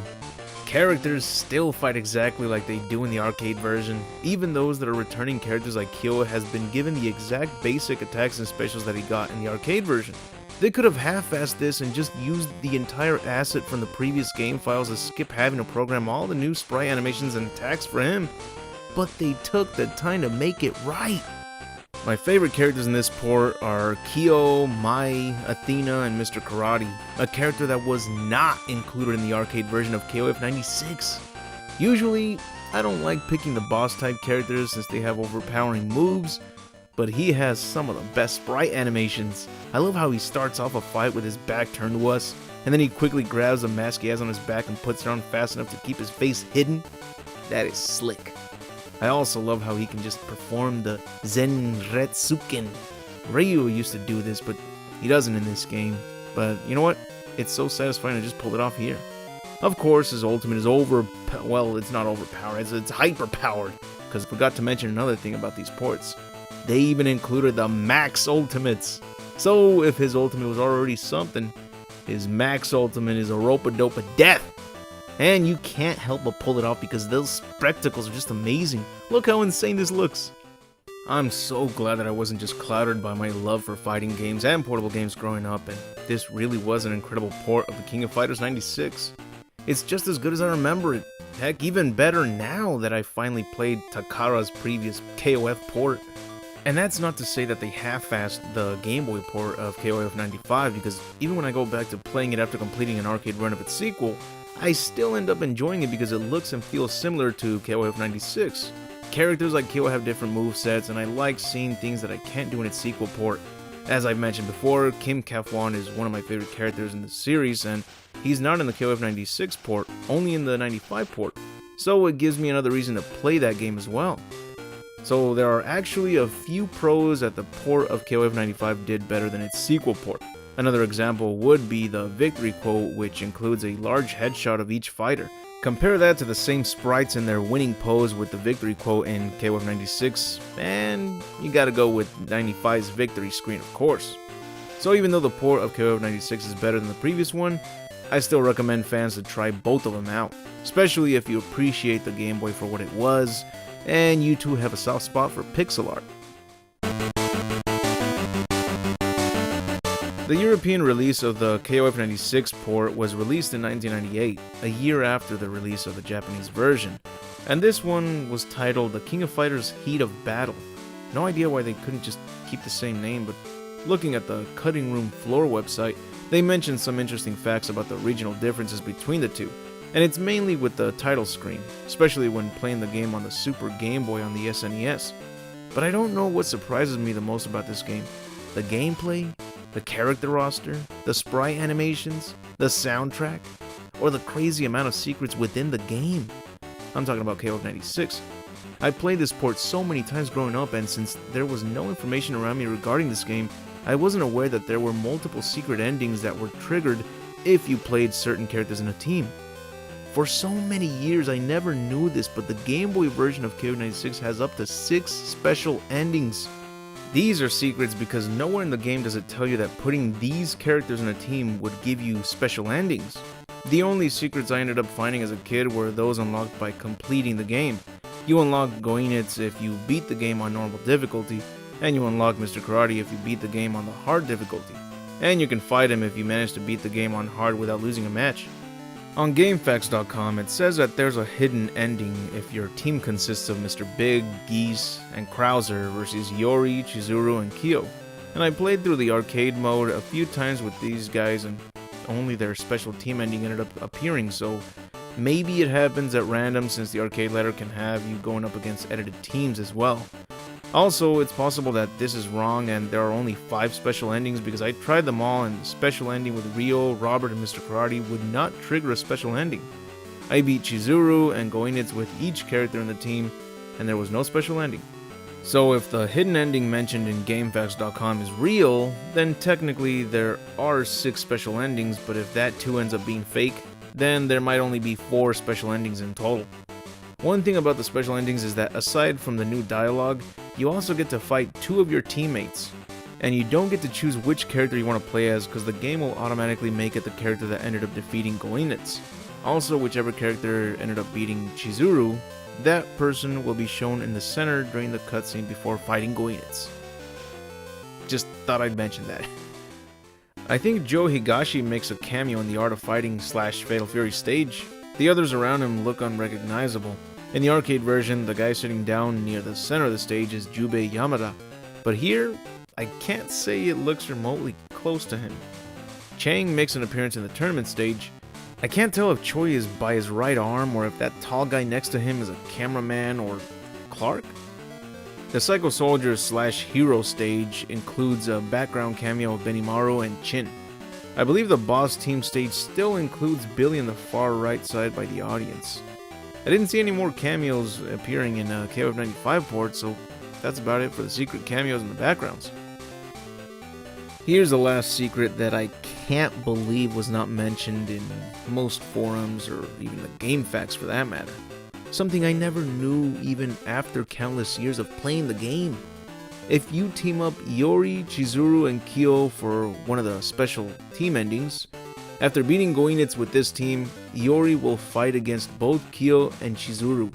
If you played as Yori and defeated Goenitz with him, you'll get to play as Yori and take on both your partners.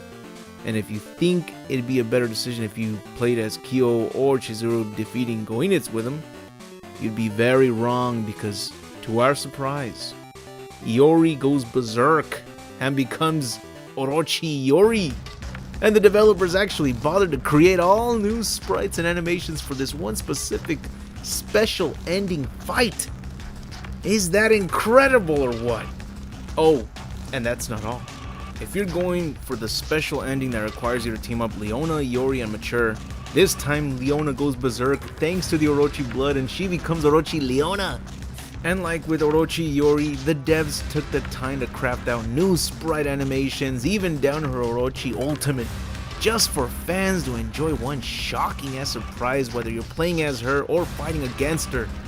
Bravo, Takara developers, bravo!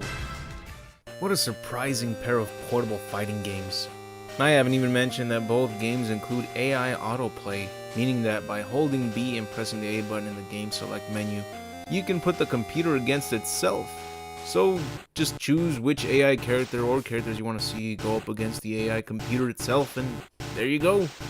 Both games include a singles mode, in case you want to beat the tournament with only one character and 2 rounds for each match. If you pause the game during a fight, you can skip frames pressing the select button, and rapidly pressing it will make the game look like it's moving in slow motion. Oh yeah, characters can taunt as well by pressing the select button during a fight. Forgot to mention that. And if you just want to unlock the 2 secret fighters when starting the game, just press the select button 20 times during the Takara logo at the start of the game. The last thing to mention about both games is that the devs even included dip switches for additional cheat codes.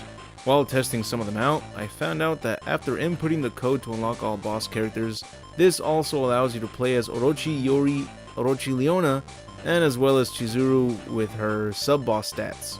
All you have to do is press the start button on either character and their picture icon will flip to reveal their secret forms.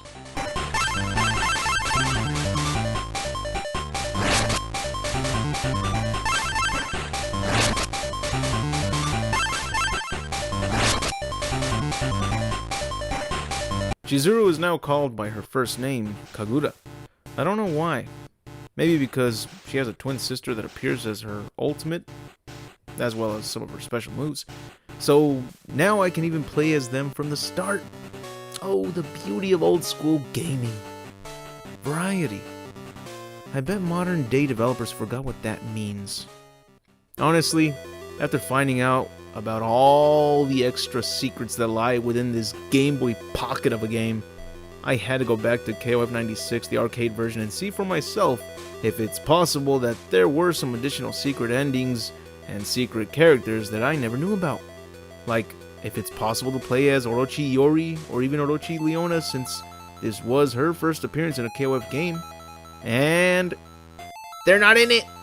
So this means that KOF 97 is not the first tournament where Orochi Leona and Orochi Yori are playable, because the Game Boy version of KOF 96 makes it official that this is their first playable versions.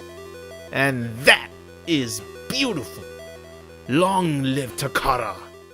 Now, I think I'm not the only one who actually enjoyed the hell out of these portable games, because fans even went as far as to create a Game Boy port of KOF 97 using the same engine as the ports and cramming in every character from both games.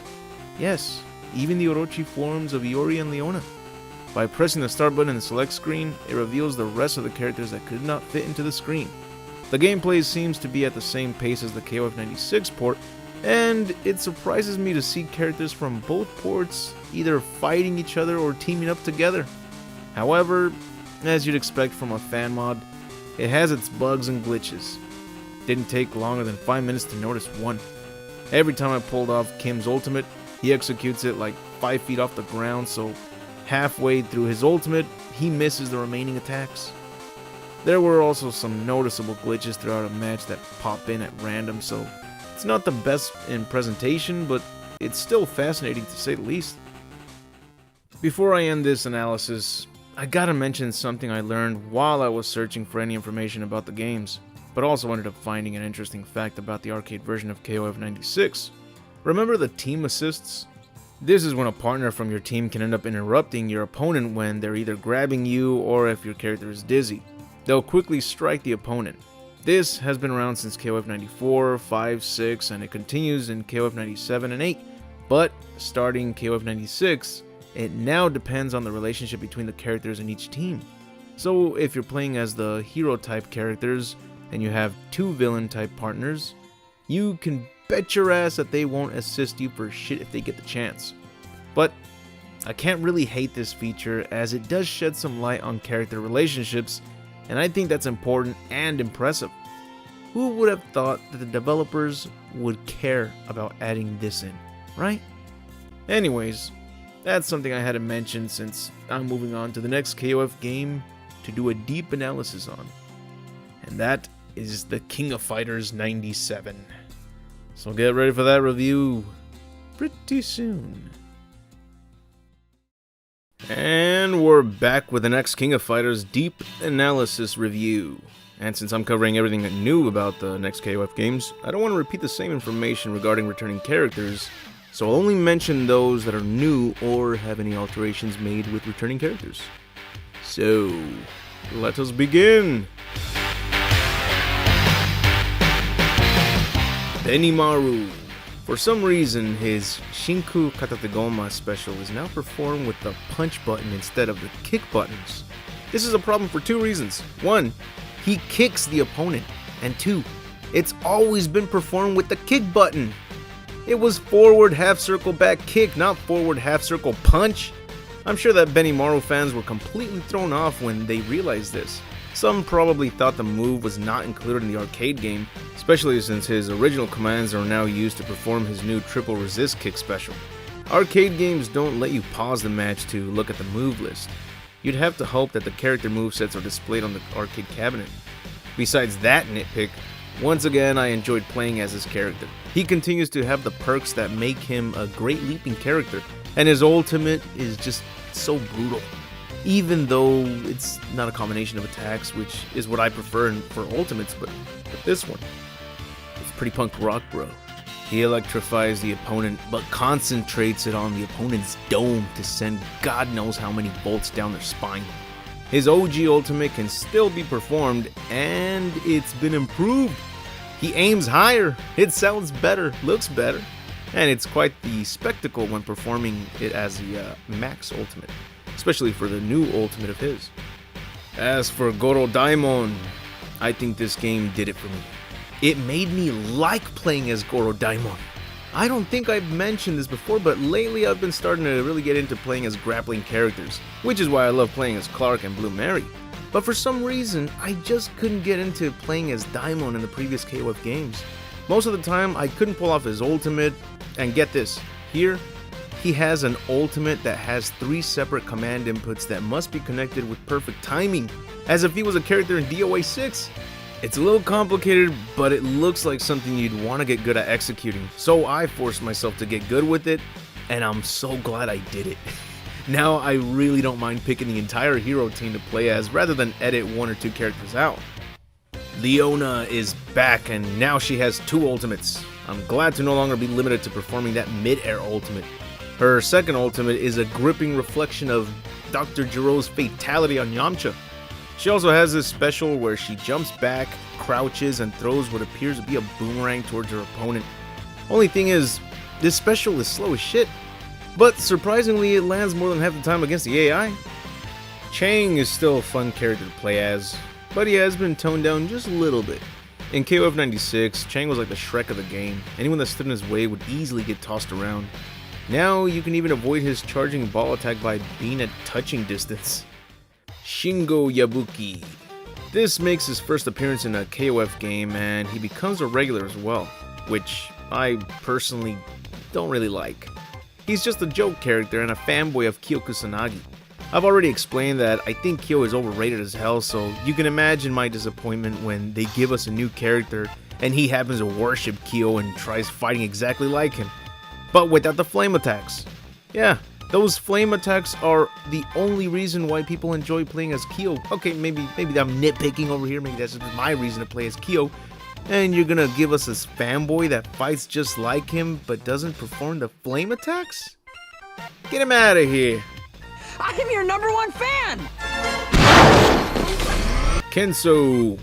His AI is OP as fuck in this game. I think the computer became self-aware and turned Kenso into its main, because it really feels like that. The best way to beat him is by being against the wall and poking him to death. Besides that, he's a pretty good character, but I couldn't get really into the Psycho Soldier team this time. Athena's still a badass character, but that's all I want to add for Kenso. It's mainly information regarding his AI though. Yamazaki. This character was first introduced in Fatal Fury 3 Road to the Final Victory as a sub-boss. Yamazaki's specials are a little backwards, which is what made it a bit difficult to get used to playing as him. I mean, why is it that I have to press quarter circle back high punch to perform a towel whip that aims low? And it's the same problem with wanting to towel whip upwards as well. He doesn't secretly carry a towel, I just call it a towel whip because that's what it looks like he's doing. But apparently it's just his elongated arms. That explains why he keeps his hand in his pocket, right? He doesn't want people to know that he's got one arm shorter than the other. Billy. Oh boy, Billy is back, and he hasn't changed, which is a good thing. That way anyone that played as him in KOF 95 won't have to adjust to new movesets, but instead just learn an additional ultimate move. You know what I don't get though? How come Billy never teamed up with Choi and Chang? I always expected this to happen, not just because they each use a weapon to fight, but because of their personalities. You'd assume they'd easily get along and team up. Yeah, aside from that, Billy's still a kick-ass character to play as, and I also kind of recommend using him against the final boss. Blue Mary, finally my favorite character from the Fatal Fury series, has joined the tournament series. Blue Mary is like Clark, she's a hell of a grappler with quick mobility. She has a short reach, but I think her specials make up for it. She was also created as like a reference to Android 18, so that's a big plus right there. Shermie is the new hottie introduced to the game. She's like Donna, she has the hugest hands, which is great because she's also a grappler. Yet another character for me to get my hands on. Her specials are a mix of good and bad though. Same goes for her basic attacks. I like some of them, but I hate some of them as well.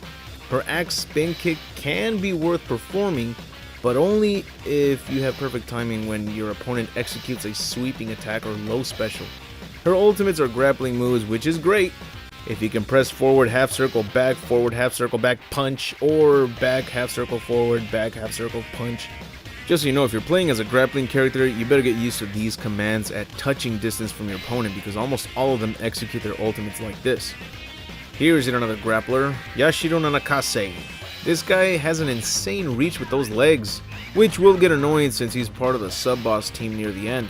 And that, combined with his grappling specials, make for some of the most frustrating fights you'll have when playing KOF 97. I don't think he's a broken character, he seems well balanced. His specials and ultimates aren't hard to pull off, and I'm sure players will enjoy choosing this new character as well. As for the third teammate, Chris. He's got one of the funniest attack poses I've ever seen. I mean, what is this? Besides that, the kid's got some good moves. He has a good reach, his specials are all worth trying, his ultimates are both a spectacle and easy to pull off. One of them is pulled by pressing quarter circle back twice and kick. I don't think I've ever seen this command input before, only with a punch at the end, but not a kick. Now for the iconic stages. The stages in KOF 97 are just as good as they've been for the previous installments, but there is a dreadful problem that lies within each and every one of them. They do not include their own background music, unless you want to count crowds cheering in the back or atmospheric sounds depending on the environment. This sucks because the background music is one of the best things to look forward to in a KOF game. It's not all absent though, it's just that the only way to actually have background music playing during a fight is if you're playing against a specific character like Athena, Kyo, or a rival to your current fighter. And that sucks because chances are that you'll only hear background music for just one round because you defeated your opponent in that particular round. This time, these stages don't associate with any teams. We have Bali, Indonesia, a ring in a garden on the village of Tuban, Indonesia. There's Kowloon, Hong Kong, which I'd say is the best stage in the game and has the most cameos in the game. There's Nishinomiya, Japan, in the Koshien Stadium where it looks like a concert is taking place. There's a tournament ring in Seoul of South Korea, an amusement park called Adventureland in East Farmingdale, New York. We also have the Circuit of Monaco taking place in Monte Carlo, Monaco. This stage later became a DLC stage in KOF 14. As you can see, every normal stage is filled with crowds, making the boss and sub-boss stage the only one without an audience. That stage is called the Altar of Orochi. Kinda reminds me of that Tekken 5 boss stage. Perhaps they copied it from this game. Now let's talk about the tough part of the game. This game has 3 challenges for you by the end of the tournament. You must face off against Orochi, Iori, or Orochi Leona. The best way to beat them is by pokes while backed up against the wall, to be honest.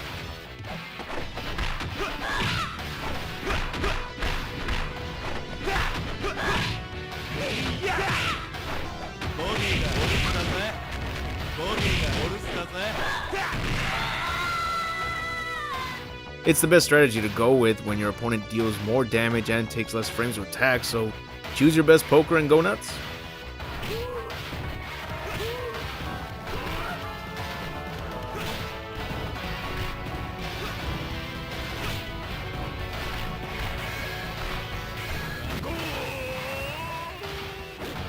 Orochi, Leona, and Iori have sped up move sets and alternate specials included with a different ultimate as well.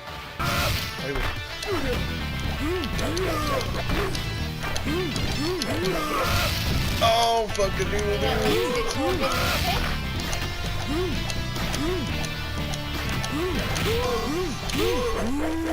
Look! Oh, just barely. Then the new face team, again, since you most likely ended up fighting them throughout the tournament. Then the final boss, Orochi himself. The new face team is a challenge. They don't have sped up movesets, luckily, but they can pull off a new ultimate like with Shermie, and if you play as her, her two ultimate specials are grappling specials, but during this fight, she can perform a close range projectile ultimate. They're a tough team, but they do have weaknesses to make it easier on defeating them. Chris leaves himself open with most of his specials, and when it comes to Shermie, she has the easiest weakness. Every time she creates that delayed orb attack, wait till she creates one at a close range to her. Then wait halfway through the projectile's animation, then quickly jump towards her and strike her with your strong knockdown attack. The best way to get her to perform that special is by attacking from a distance, most preferably with a light attack, to ensure that you can quickly block just in case she performs something else, or that attack happens to reach you. So just keep doing this and you'll either win by a knockout or thanks to the time limit. Yashiro is the tougher character though. They made him the third fighter for a reason. He has a good reach when he's sweeping, which is this breakdance looking move, but the best trick to beat him is with the grappling moves. However, he too can turn the tables since one of his ultimates is a grappling special, so you'll just have to be lucky when it comes to who grabs who first. Another trick is to lower his defense by luring him towards you and try your luck by hitting him first while you're against the wall. This tends to work better than the grappling strategy, so this one's more recommended to try against him. Now we get to the final boss of the game, which surprisingly, it was Chris all along. He was the Orochi that all these tournaments have been building up to. And guess what? I found his weaknesses. He has weaknesses, multiple ones. It's tough, but you could still kick his ass. Here's one small trick that tended to work a lot more than expected. When he floats towards you, execute a heavy attack at a sweeping distance. Also, when he's getting up after knocking him down to the ground, you can pull that off and sometimes it tends to work. Here's a second strategy, poking him while against the wall. It tends to work, but he does have a long reach, so it's sort of a gamble there. Sometimes he'll teleport in front of you and perform his close range ultimate, which automatically works if he's at touching distance. However, you can actually interrupt that move if you strike within the next 2 to 3 frames after he triggered it. So just stick with using that heavy knockdown attack the second he teleports in front of you so you don't get hit with that instant KO ultimate.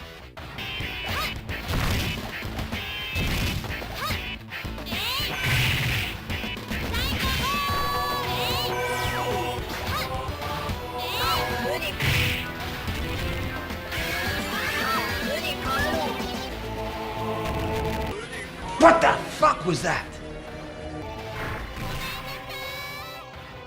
Here's the third tip.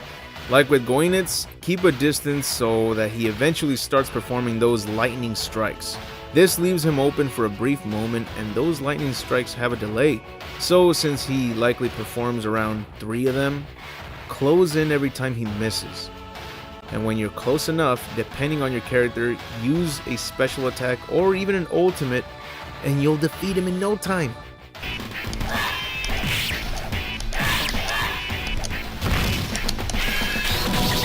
That's what I was trying to do. Dude. Look, watch. Sweep the leg. This is a boss fight I always look forward to because unlike the previous KOF boss fights, this one usually ends in a KO, whereas Rugal in the previous ones, I could only beat him with a timeout. Goenitz was just too damn easy that it didn't matter if he lost through a KO or a timeout. But here, he's just as OP, but he has about 3 to 4 openings to give you that fighting chance for a satisfying win at the end. For some reason, Kyo has an ultimate move taunt, or in this case, a desperation taunt. But this doesn't mean that he wastes a power bar. You can also play as Kyo in the 1994 version by selecting him with the start button, but I much prefer playing as the KOF 97 version. So for anyone who likes him in the 94 version, this should be a kick-ass secret for you.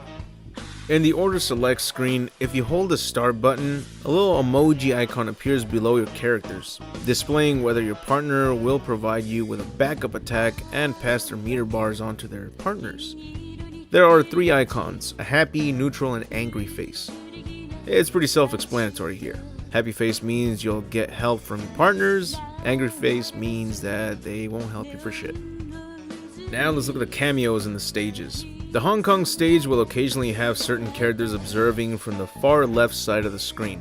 Sometimes you'll see Tung Fu Rui, Jubei Yamada, and Lee. Both Tung Fu and Jubei were seen in one of the stages from KOF 96, so it's like they're eager to be a part of the next tournament. Or they just love spectating.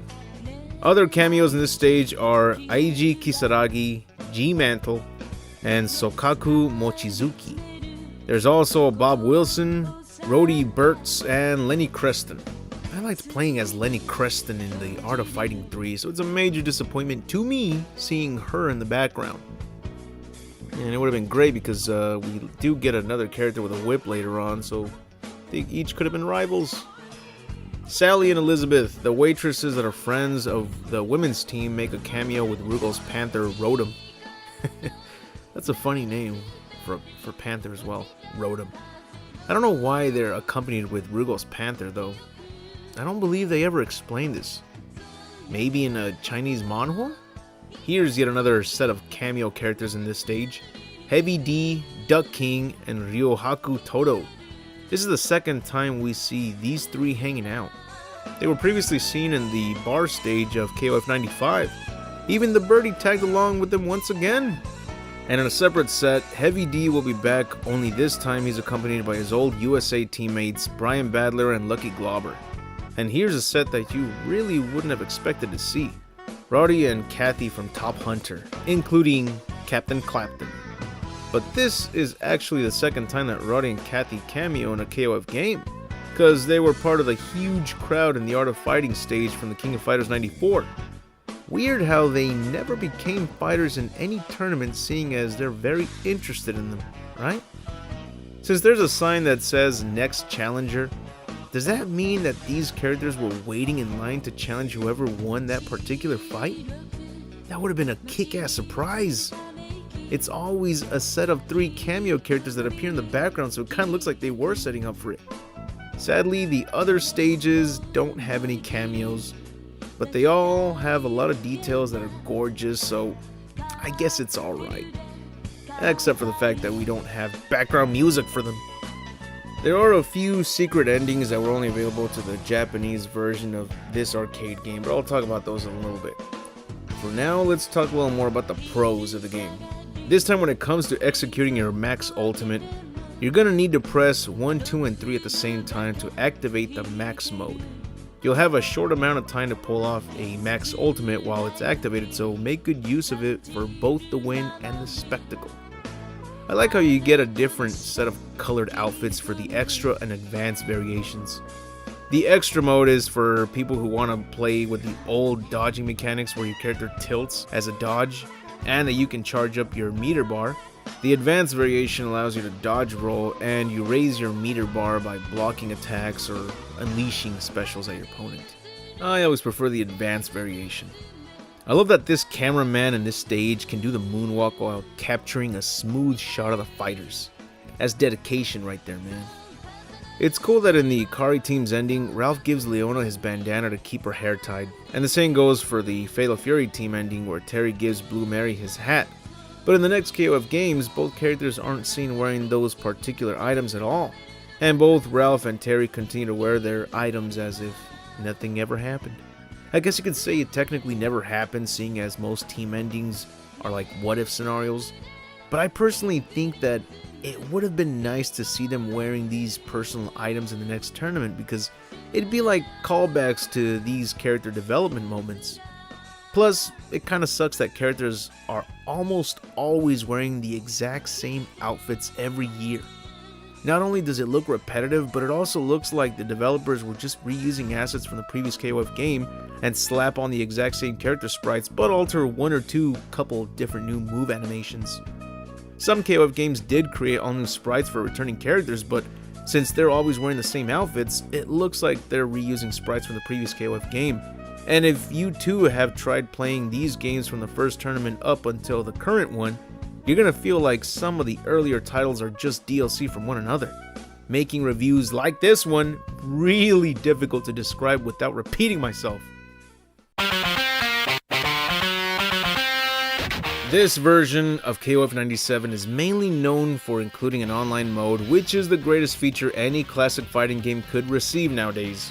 It also includes a gallery mode where you can rewatch the endings you've unlocked, including some artwork, but there aren't a lot of them, just a handful of images. And for some reason they didn't include the 3 secret endings that were only exclusive to the Japanese version of the arcade game. If this is supposed to be for the fans of KOF 97, I think they would have expected these simple endings to be included, right? Especially since the gallery includes both endings and images, because those special endings were just a single low-res image, so they could have taken them and polished them up. Now, as you can see from my gallery, I still have 4 images that need to be unlocked, but I've already completed the game with every team. I even checked online to see if I missed any specific team to complete it with, and I still have 4 locked art pieces. But if sources such as GameFAQs were wrong about which teams would unlock a certain item or a certain art piece, then it's possible that they're unlocked by obtaining the multiplayer trophies, which sucks because nobody is playing this game online. There are 3 multiplayer trophies, and it also mentions that ad hoc multiplayer does not count. Bastards. There's a single mode for those of you who for some reason just want to play as one character for a few rounds against each opponent, but I can't believe they didn't bother to include a practice or training mode. This is essential for a good fighting game to include, because players want to take the time to examine a character's basic attacks, specials, ultimates, and their range. Basically anything specific that requires a lot of trial and error. So if you want to practice playing KOF 97, you're going to have to play the KOF Orochi Saga collection, since they included a practice mode for all 5 games in that collection. It's also the collection I've been using to get the full arcade experience with KOF 94, 5, 6, 7, and 8.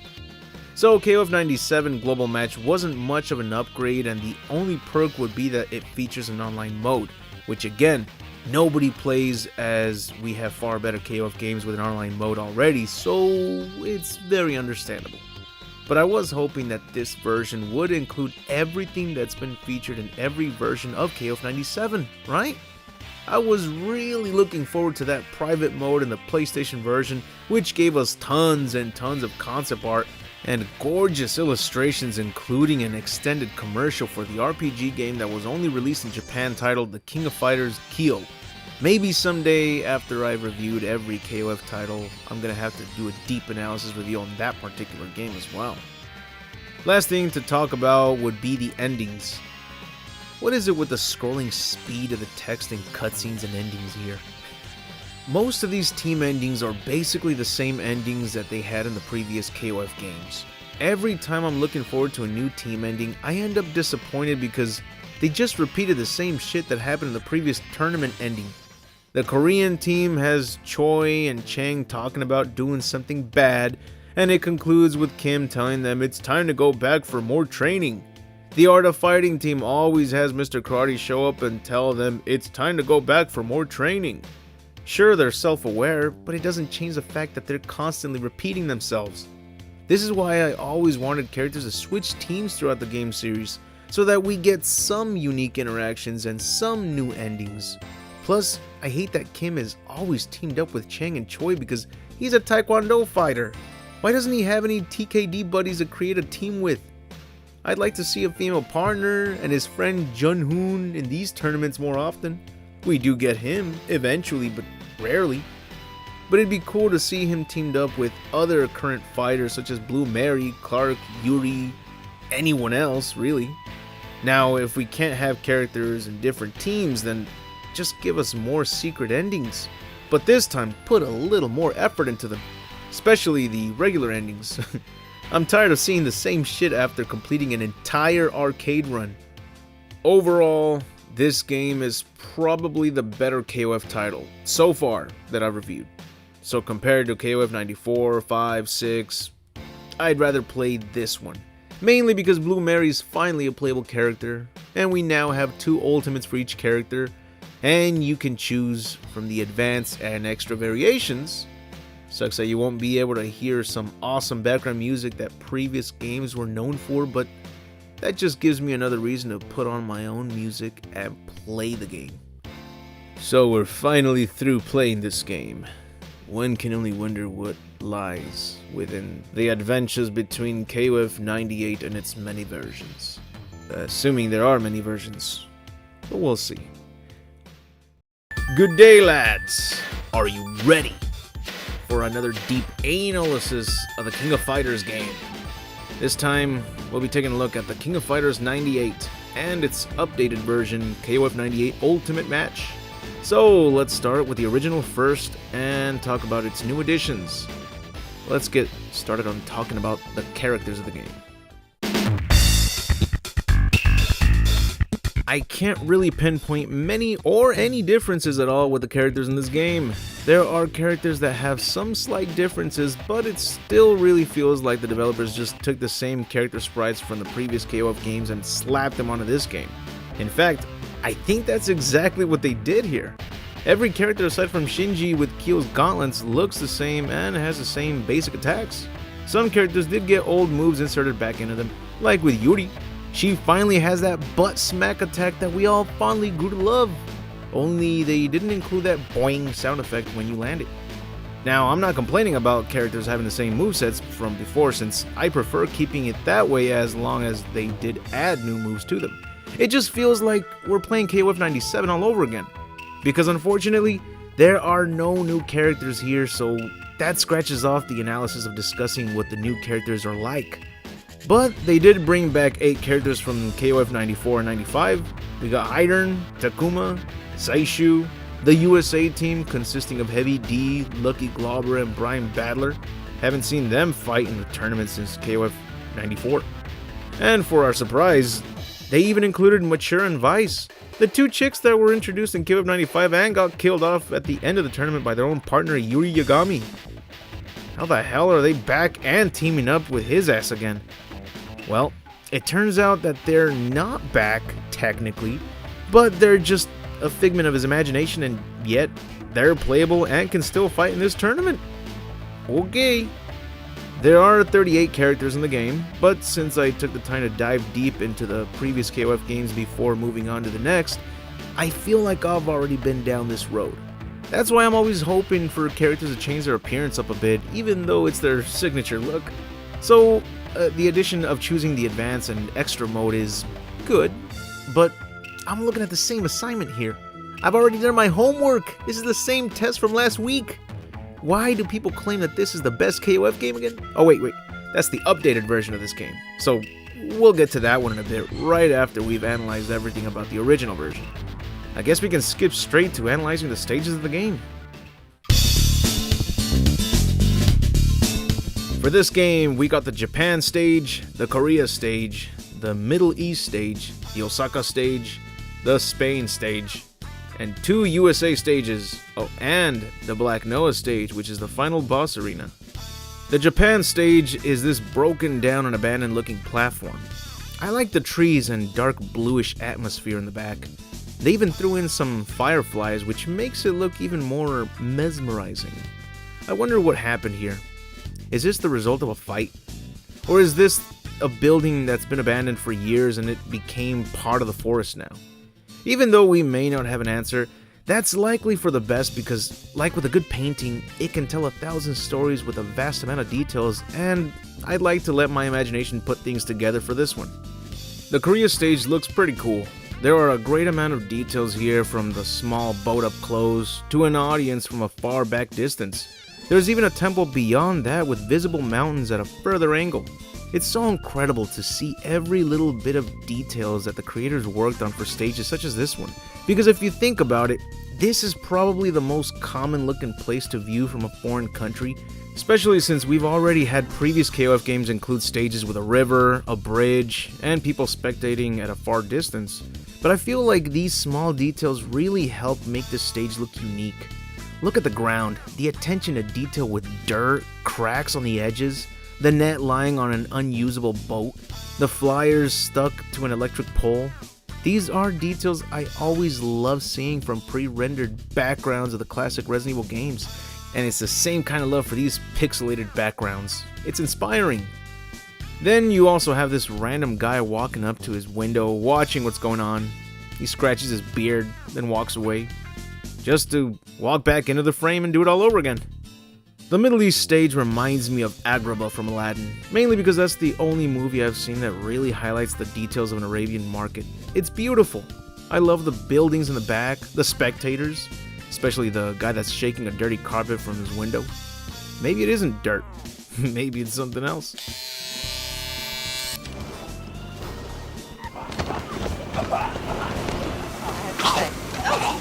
The Osaka stage. Oh man. How long did it take to create this stage? I know all these stages have a vast amount of details, but my god, does this look extremely complicated to create? Especially since it takes place at night, because you have to include certain lighting and shading when it comes to the lights flashing from the vehicles and buildings. The reflections from every angle, from the ground to the bridge from above, look fantastic. The smoke from the vehicles add even more attention to detail. This is just too damn marvelous. What I love the most about these games is that after a round, the stage will include some alterations such as the weather changing, spectators changing, and here, the traffic changes, and you never know what else you missed for the next time you fight in this stage. Heck, you'll likely want to lose a couple rounds just to see what else changes throughout 5 rounds. The Spain stage. This is probably the stage that most players would agree is the best one in the game. Not just because the building you're fighting in is too damn exquisite, not just because the weather changes make it look even more gorgeous, but because of this cat. This awesome cat is our spectator, and it's the most dedicated spectator that ever lived, because after a few rounds it gets dark, and by the 4th round it's back to being daylight, which means that the fight has been going on for 2 days. If anything, this whole building belongs to that cat. That's a very well entertained cat.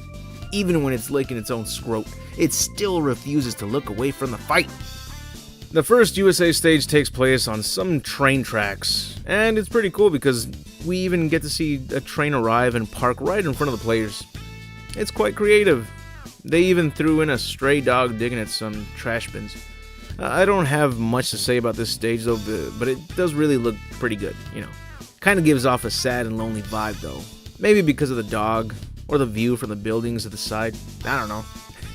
The second USA stage is where the USA team challenges you, and it's also a place that we've already fought at before, back in KOF 94, and it was also the USA team's personal stage. A fair amount of things have changed here. There used to be an old boxing platform in the center, but since that was old and it's been 4 years since that tournament, they must have scrapped it over time. That old Scooby-Doo van and the Beetlebug are still there. That's surprising. There was a fence that would open and transition into the start of the match, but now you can see that it's been torn down and it's in the corner of the stage. The broken down building to the far right is now missing, so I guess that was demolished over time as well. The words "Mo Money Jack" is graffitied all over the wall, more than twice. What's that all about? It also looks like the dog from earlier is back. After all, it is a second USA stage in this game, so it could just be the same location but from a different angle. IG is also seen in the background. During the daytime, Mr. Big will be in the background with his hoochies, and Ryu Hakutoro will once again be spectating these tournaments. He's literally shown up in every tournament so far, but I think these are the only cameos in the game. Quite a letdown, seeing as every previous KOF game would include a good amount of cameos. The Black Noah stage is Rugal's new stage, and by the looks of it, it's as if H.R. Geiger designed the entire location. I couldn't find anything that stated that he actually designed it himself, so I'm guessing the developers were just very influenced by his work in the Aliens franchise. Rugal's Panther Rotom is still by his side. What a loyal Panther, right? Now to talk about the sub-boss team. You know those 3 teams I mentioned earlier that made a comeback? Well, depending on your performance, as in how many times you executed an ultimate knockout, you'll be taking on either Yagami's team, the Masters team, or the USA team. And honestly, the worst team to go up against would have to be the USA team. Then the Masters team and Yagami's team would have to be considered the easiest. The USA team is just utterly broken when controlled by the AI. The worst character to deal with would have to be Lucky Globber. That guy belongs in a can of Spam. But if you've seen my previous KOF reviews, you'll notice that the best way to deal with almost every AI opponent is to poke their ass while against the wall, because they tend to drop their guard so they can concentrate on striking more, kind of like a boxer when they're putting their opponent against the ropes. So just try to be patient, use this tactic, or just pick Athena and out-spam the bastards by executing her Phoenix Arrow, and that'll either land plenty of damage if they don't block, or it'll leave a good amount of chip damage if they block it. If you're facing off against the Masters team, try the same tactic of poking while being against the wall.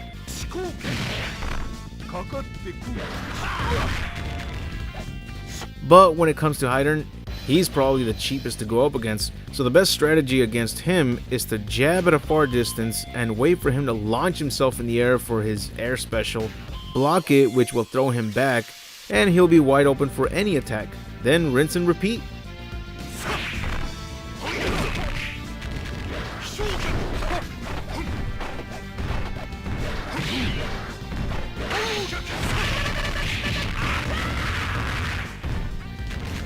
Rugal is once again the final boss of a KOF game. This makes it his 3rd time being the final boss for these tournaments. And by now, I'd say he's becoming the Team Rocket of King of Fighters, because no matter how many times he gets blasted off again, he continues to come back for another ass whooping. Still, if it's a whooping you're a wantin'. Then I guess we better give him what he wants. Surprisingly, this time, it's a much easier strategy. Which I'm quite happy about, to be honest, because like everyone else, before I figured out his weakness, Rugal would easily demolish all 3 characters of mine. He has like no recovery frames after unleashing an attack, so it'd be pointless to try to time his projectiles and jump over them because he'd instantly counter everything. But there are 2 things you can do here, and it's the simplest strategy yet again. When he starts walking towards you, dodge roll towards him at a sweeping distance and use a strong hit. You'll either hit him or you'll automatically yeet his ass. If he gets too close to you, just constantly poke him to push him back. Most pokes will actually land as well. It's surprising that these 2 tricks always work. But just remember to time that dodge roll perfectly, because doing it a couple frames early or late will cost you big time. It's also possible that he'll only drop his guard after you block 1 or 2 of his projectiles. So if he starts to counter your strategy, then get a good distance from him, throw jabs so that he starts performing projectiles, and just block a couple of them. This will ensure that he always lowers his defense when he's walking towards you. Wait, I don't think I mentioned his second strategy. It's simple, anyone with a projectile can easily take his ass down. You could also try to charge up your meter bar and launch as many ultimates as you can. That's always a simple option as well. But yeah, almost every character with a projectile can easily knock him out. Here are the vast amount of examples for taking this guy down. It's too easy. It's fun as well, because now you don't really have to be limited to a specific character. It used to be like that, but not anymore. Now you got plenty of options. So they brought back the advanced and extra modes. Also, they included a slight advantage to each of them after the player loses a round. In advanced mode, you get 1 more stock to perform an ultimate. In the extra mode, the size of the meter bar is decreased. Here's an odd secret. When playing in this stage, if you win the third round with Choi with over 30 seconds left on the clock, and you only use punches, and win without taking damage, 2 students on a bike will pass by. No idea who they are, and it's honestly not worth trying, especially if you're not that good with Choi. Like me? It also doesn't make any sense as to why it has to be Choi of all characters. Is he related to these 2 students? What's the story behind this cameo? In the previous game, there were 6 special edit teams, 9 if you count the Japanese version with the low-res image endings, but here, there are literally up to 23 special edit teams! Amazing, right? Well, it would be if they didn't end up being a single still image ending for every single one of them. Now you might say, well, at least you still got endings for the ordinary teams, right? No! No. Unfortunately, this game does not include any team endings. Like, what the shit is that all about? Does that mean that the King of Fighters 98 canonically did not ever take place in the series? Oh man, I know that happens with spin-off games such as the Game Boy Advance KOF games, but this is the tournament. Why are there no endings? I guess you could count that cutscene of Rugal blasting off again, but that just gives us the same problem I had with the previous game endings, seeing the same shit happen once again. Damn it, Rugal, don't you have any other tricks up your sleeve besides Kermit suicides? Well, guess what? This game is actually considered like a dream match game, so the events for KOF 98 did not actually happen. Weird though, why'd they call it 98? They could have gone with a spin-off title.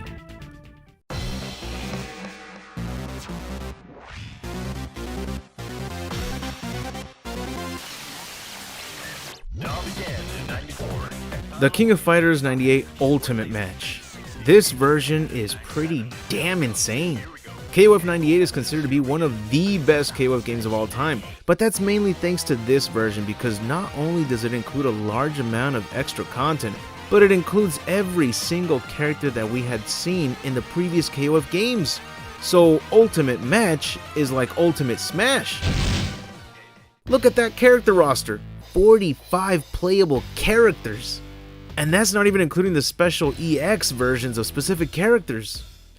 Now we really don't have a reason to play the previous titles. This is one hell of a masterpiece. It's so cool that they threw in every boss character and the earlier versions of certain characters that had different specials and movesets.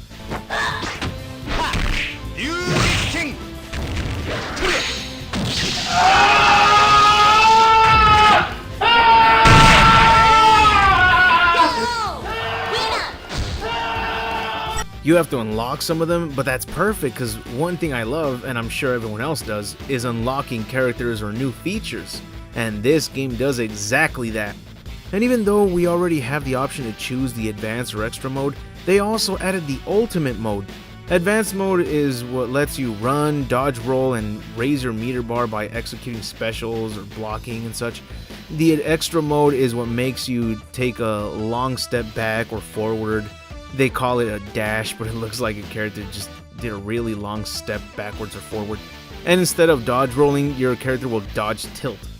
And you can charge your meter bar on your own, which is one thing I do like about the extra mode, but that's it. I always wanted to charge my meter bar without executing specials or blocking, and thanks to the ultimate mode, I can now choose to dodge roll, run, and charge my ki. I love it! I always hated that dodge tilt and those short hops. I could never choose the extra mode just so I could charge my meter bar. So this definitely gave me exactly what I wanted. You know what's another thing I like doing? Customizing my favorite characters to have different color palettes. Usually the alternate colors that these games come with look like ass, so I prefer to edit them myself. And luckily, we have that option here. What's even crazier is that you can also customize the color of a character's projectiles. I've never seen that option before. Only character color palettes. I don't know why you'd want to change the color of projectiles, but I won't argue with the option, obviously. Customizing color palettes is the most we can work with when all these characters never change their appearance. Feels like a missed opportunity, especially when the advertisements and artwork for these games include the combatants with different outfits. Why couldn't they add these? I would love to see these characters in these formal outfits as they're pummeling each other. The stages have been altered in this version as well. Now they are a combination of 2D and 3D. Pretty cool, right? I like both versions. I'm a fan of 2D pixel art, so I'll always like those OG designs, but I also like when they combine 2D with 3D, so it's the best of both worlds here. Especially since they included the Neo Geo mode in the main menu. This is basically a copy of the original KOF 98, for those who would like to play the original version instead of the updated version. And that's still not everything. Ultimate Match also included a gallery mode where you can view illustration art that was included on different ports of the game. Isn't that amazing? That's exactly what I wanted to see from KOF 97, the global match version. We have art from the PS2 version, the PS1 version, and we have some art for the next game as well. Interesting. There's also a movie gallery, which isn't really much to look at because there aren't endings in this game, so it's just showing off small things like the game's intro, or these "here comes a challenger" moments. But you first have to unlock the movie gallery by beating 64 opponents in the endless survival mode. It's not hard at all, as long as you're playing as Orochi himself. That dude is untouchable. I tried beating it with Athena, but Rugal took me down, which sucked because he was the 64th opponent. Also, Orochi is a character you must unlock first, but that ain't hard. Just play the arcade run and pull off 6 to 9 ultimate knockouts before you get to the final boss fight. The challenge mode in this game is one of the most frustrating pieces of trash that I've ever experienced. It's where you can try to beat a number of challenges to test your skills. Kind of feels like a challenge tutorial mode because most of these challenges have you repeating specific commands against the opponent, sort of training you on how to do certain actions during a fight like counters and ways to get the upper hand. However, it feels broken as fuck because a lot of times that I execute the correct moves on time, it still doesn't count them. Look at these examples. How many times did I do the exact same thing that I asked for but didn't count all 20 to 50 first attempts? It's so utterly annoying to repeat these commands over and over when they should have worked immediately. I don't see a single frame of a difference between the one that counted compared to the ones that were deemed a failed attempt.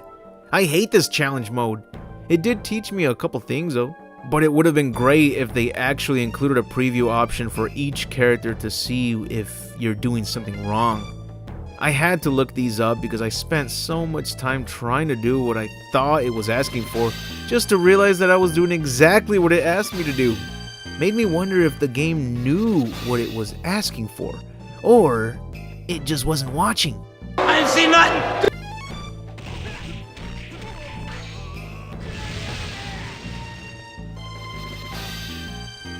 You got to be fucking kidding me. He fucking did it. It was at 0.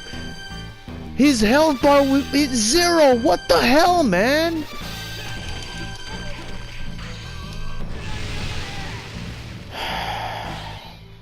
I hate this challenge mode. Please land it. Thank you. God. But that's just with the challenges that were considered the easiest on the list. The real deal is when you gotta connect certain combos and finish off with an ultimate. I hope this mode doesn't unlock a thing because there's no way I could possibly complete all 28 challenges. It's just not gonna happen with my ass. And there are times when your character gets pushed back for no fucking reason. Like, why?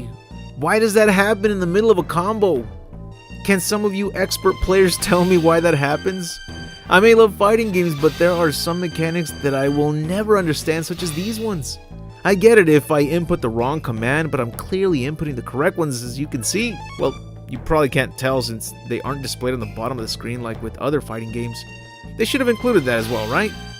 There's this challenge with Goro Daimon that basically made me throw in the towel because he kept getting pushed back as I performed his ultimate move. I don't know how I suddenly end up interrupting the ball crush move if I'm inputting the exact commands as before. I didn't change shit. It's only 2 moves followed by his ultimate. Forward strong kick, slightly down forward strong punch. And I can't even get to the ultimate move inputs because that second attack gets interrupted with Goro raising his fucking hands up. Why does he raise his hands up? What is he from the 313? Put your hands down, man. He gets pushed back. Jesus. Ah, fuck. It's not easy at all. What? Dude, you were touching her. Oh, man. No, hombre. Honestly though, I've never been a fan of challenge modes in fighting games. They tend to be this annoying and you have to be in god level tier to complete every single challenge in most fighting games like this one. I've seen examples online where they accomplish the task in their first try. Sure, it's possible that they may be using a tool-assisted program, but if they aren't, then you're witnessing a god tier player. When playing the arcade run, one thing I don't get is that I always end up fighting in the same stages before taking on the final boss. The final boss stage will always be the location of the boss himself. Rugal will fight in his xenomorph-looking fort. Goenitz, oh yeah, the ultimate match not only has you going up against Rugal, but you can also go up against the previous bosses such as Goenitz or Orochi. And Goenitz, you'll fight him in that broken down tournament arena from KOF 96, and Orochi at his altar. But my issue is that this updated version has over 19 stages, so why am I always fighting in the same few locations? The only time I get to experience a match with the excluded stages is when I'm playing the endless mode, which I won't play anymore now that I've unlocked the movie gallery, or if you're playing against a friend and get to choose the stages for yourself, or against the AI in a single fight. I'm also not counting the last team before you fight the boss, since those also have their own stages such as the Altar of Orochi when you're going up against the new face team. It's just weird that not every stage appears in the arcade run. If anything, since this version of KOF 98 includes every single character from the previous games, you could say that this is the MK Armageddon of King of Fighters. But only here they definitely please the fans by adding more shit rather than removing certain important things in the gameplay. Actually, a better comparison would be with Mortal Kombat Trilogy, right? One of my favorites. That game did include every character in old versions of specific characters as well. What I'm surprised to not see in this game is an online mode. Isn't that insane? You would assume that this game would include it, seeing as it's a hell of an updated version of KOF 98, but they didn't include it.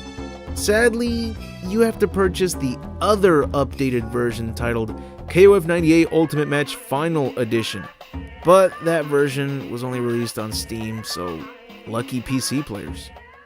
Overall, the original version of KOF 98 is basically the same as KOF 97, but with more characters from KOF 94 and 5. And Ultimate Match just included every single character from the previous KOF games, which is awesome, including the fact that they threw in tons of illustration art as well as that Ultimate mode and custom colors. But I feel like I keep playing the same game over and over, and the problem with that is that I'm looking for unique differences for the next installments, not a copy and paste with different stages and music. I even look forward to endings and the interactions that occur after a few matches as you progress through the tournament. But since this game did not throw in a story and only gave us a cutscene before fighting Rugal, then to me it feels like a hell of a letdown. I'm probably one of the few people that actually look forward to those pixel FMVs, even if the dialogue text feels like it's being fast forwarded. I like the little things in fighting games, and those pixel FMVs and endings were a couple of them. So I want to see some big differences that make me want to play every KOF game again. And KOF 98 Ultimate Match means you don't have to go back to play any of the previous ones ever again. It's definitely the ultimate KOF game, but there's no need to go back to the previous ones. I mean, if you like certain characters with specific movesets, this game includes different versions of certain characters to give you exactly that. It's the whole package. And these are definitely the reasons why fans of the series love this game. But this is also the last game to have the team members waiting in the background, so that kind of sucks for the next installments. Why remove a good thing? It's a small thing, again, but it shows us a little of each character's personality, right? Oh yeah, back when IG was playable in KOF 95, I didn't have the best experience playing as that character, but now they included throwing kunais in mid-air at a downward angle, which is something I wanted to see from him. You know, actual ninja weapons and moves. That, as well as being able to run, now makes him one of my favorite characters to play as. He still has the same moves as before, but with these inclusions, and his ultimates aren't hard to pull off at all, like before. So now, I can't stop choosing this ninja. Well, that's everything there is to say about this kick-ass game. Now, it's time to move on to KOF 99 on the next episode of Dragon Ball Z. That's it for the video. Thank you all for taking the time to watch this video, and if you truly enjoyed it, be sure to leave a like and subscribe if you want to see more content from this jabroni. I cover lore videos, facts, movies, and game reviews, all based on my favorite franchises such as Resident Evil, The King of Fighters, Mortal Kombat, Celebrity Deathmatch, The Mask, Dragon Ball, The Terminator, TMNT, and more. I'd like to give a very special thanks to all my Patreon supporters. This video is for you, and I hope you like seeing your name at the end credits of this video. And if you too would like to see your name at the end of a new vid, be sure to join my Patreon, where you also get to receive exclusive videos and updates such as new art panels for my Resident Evil Outbreak comic that I'm working on. Anyways, I'll see you all in the next video, and remember to have an awesome day.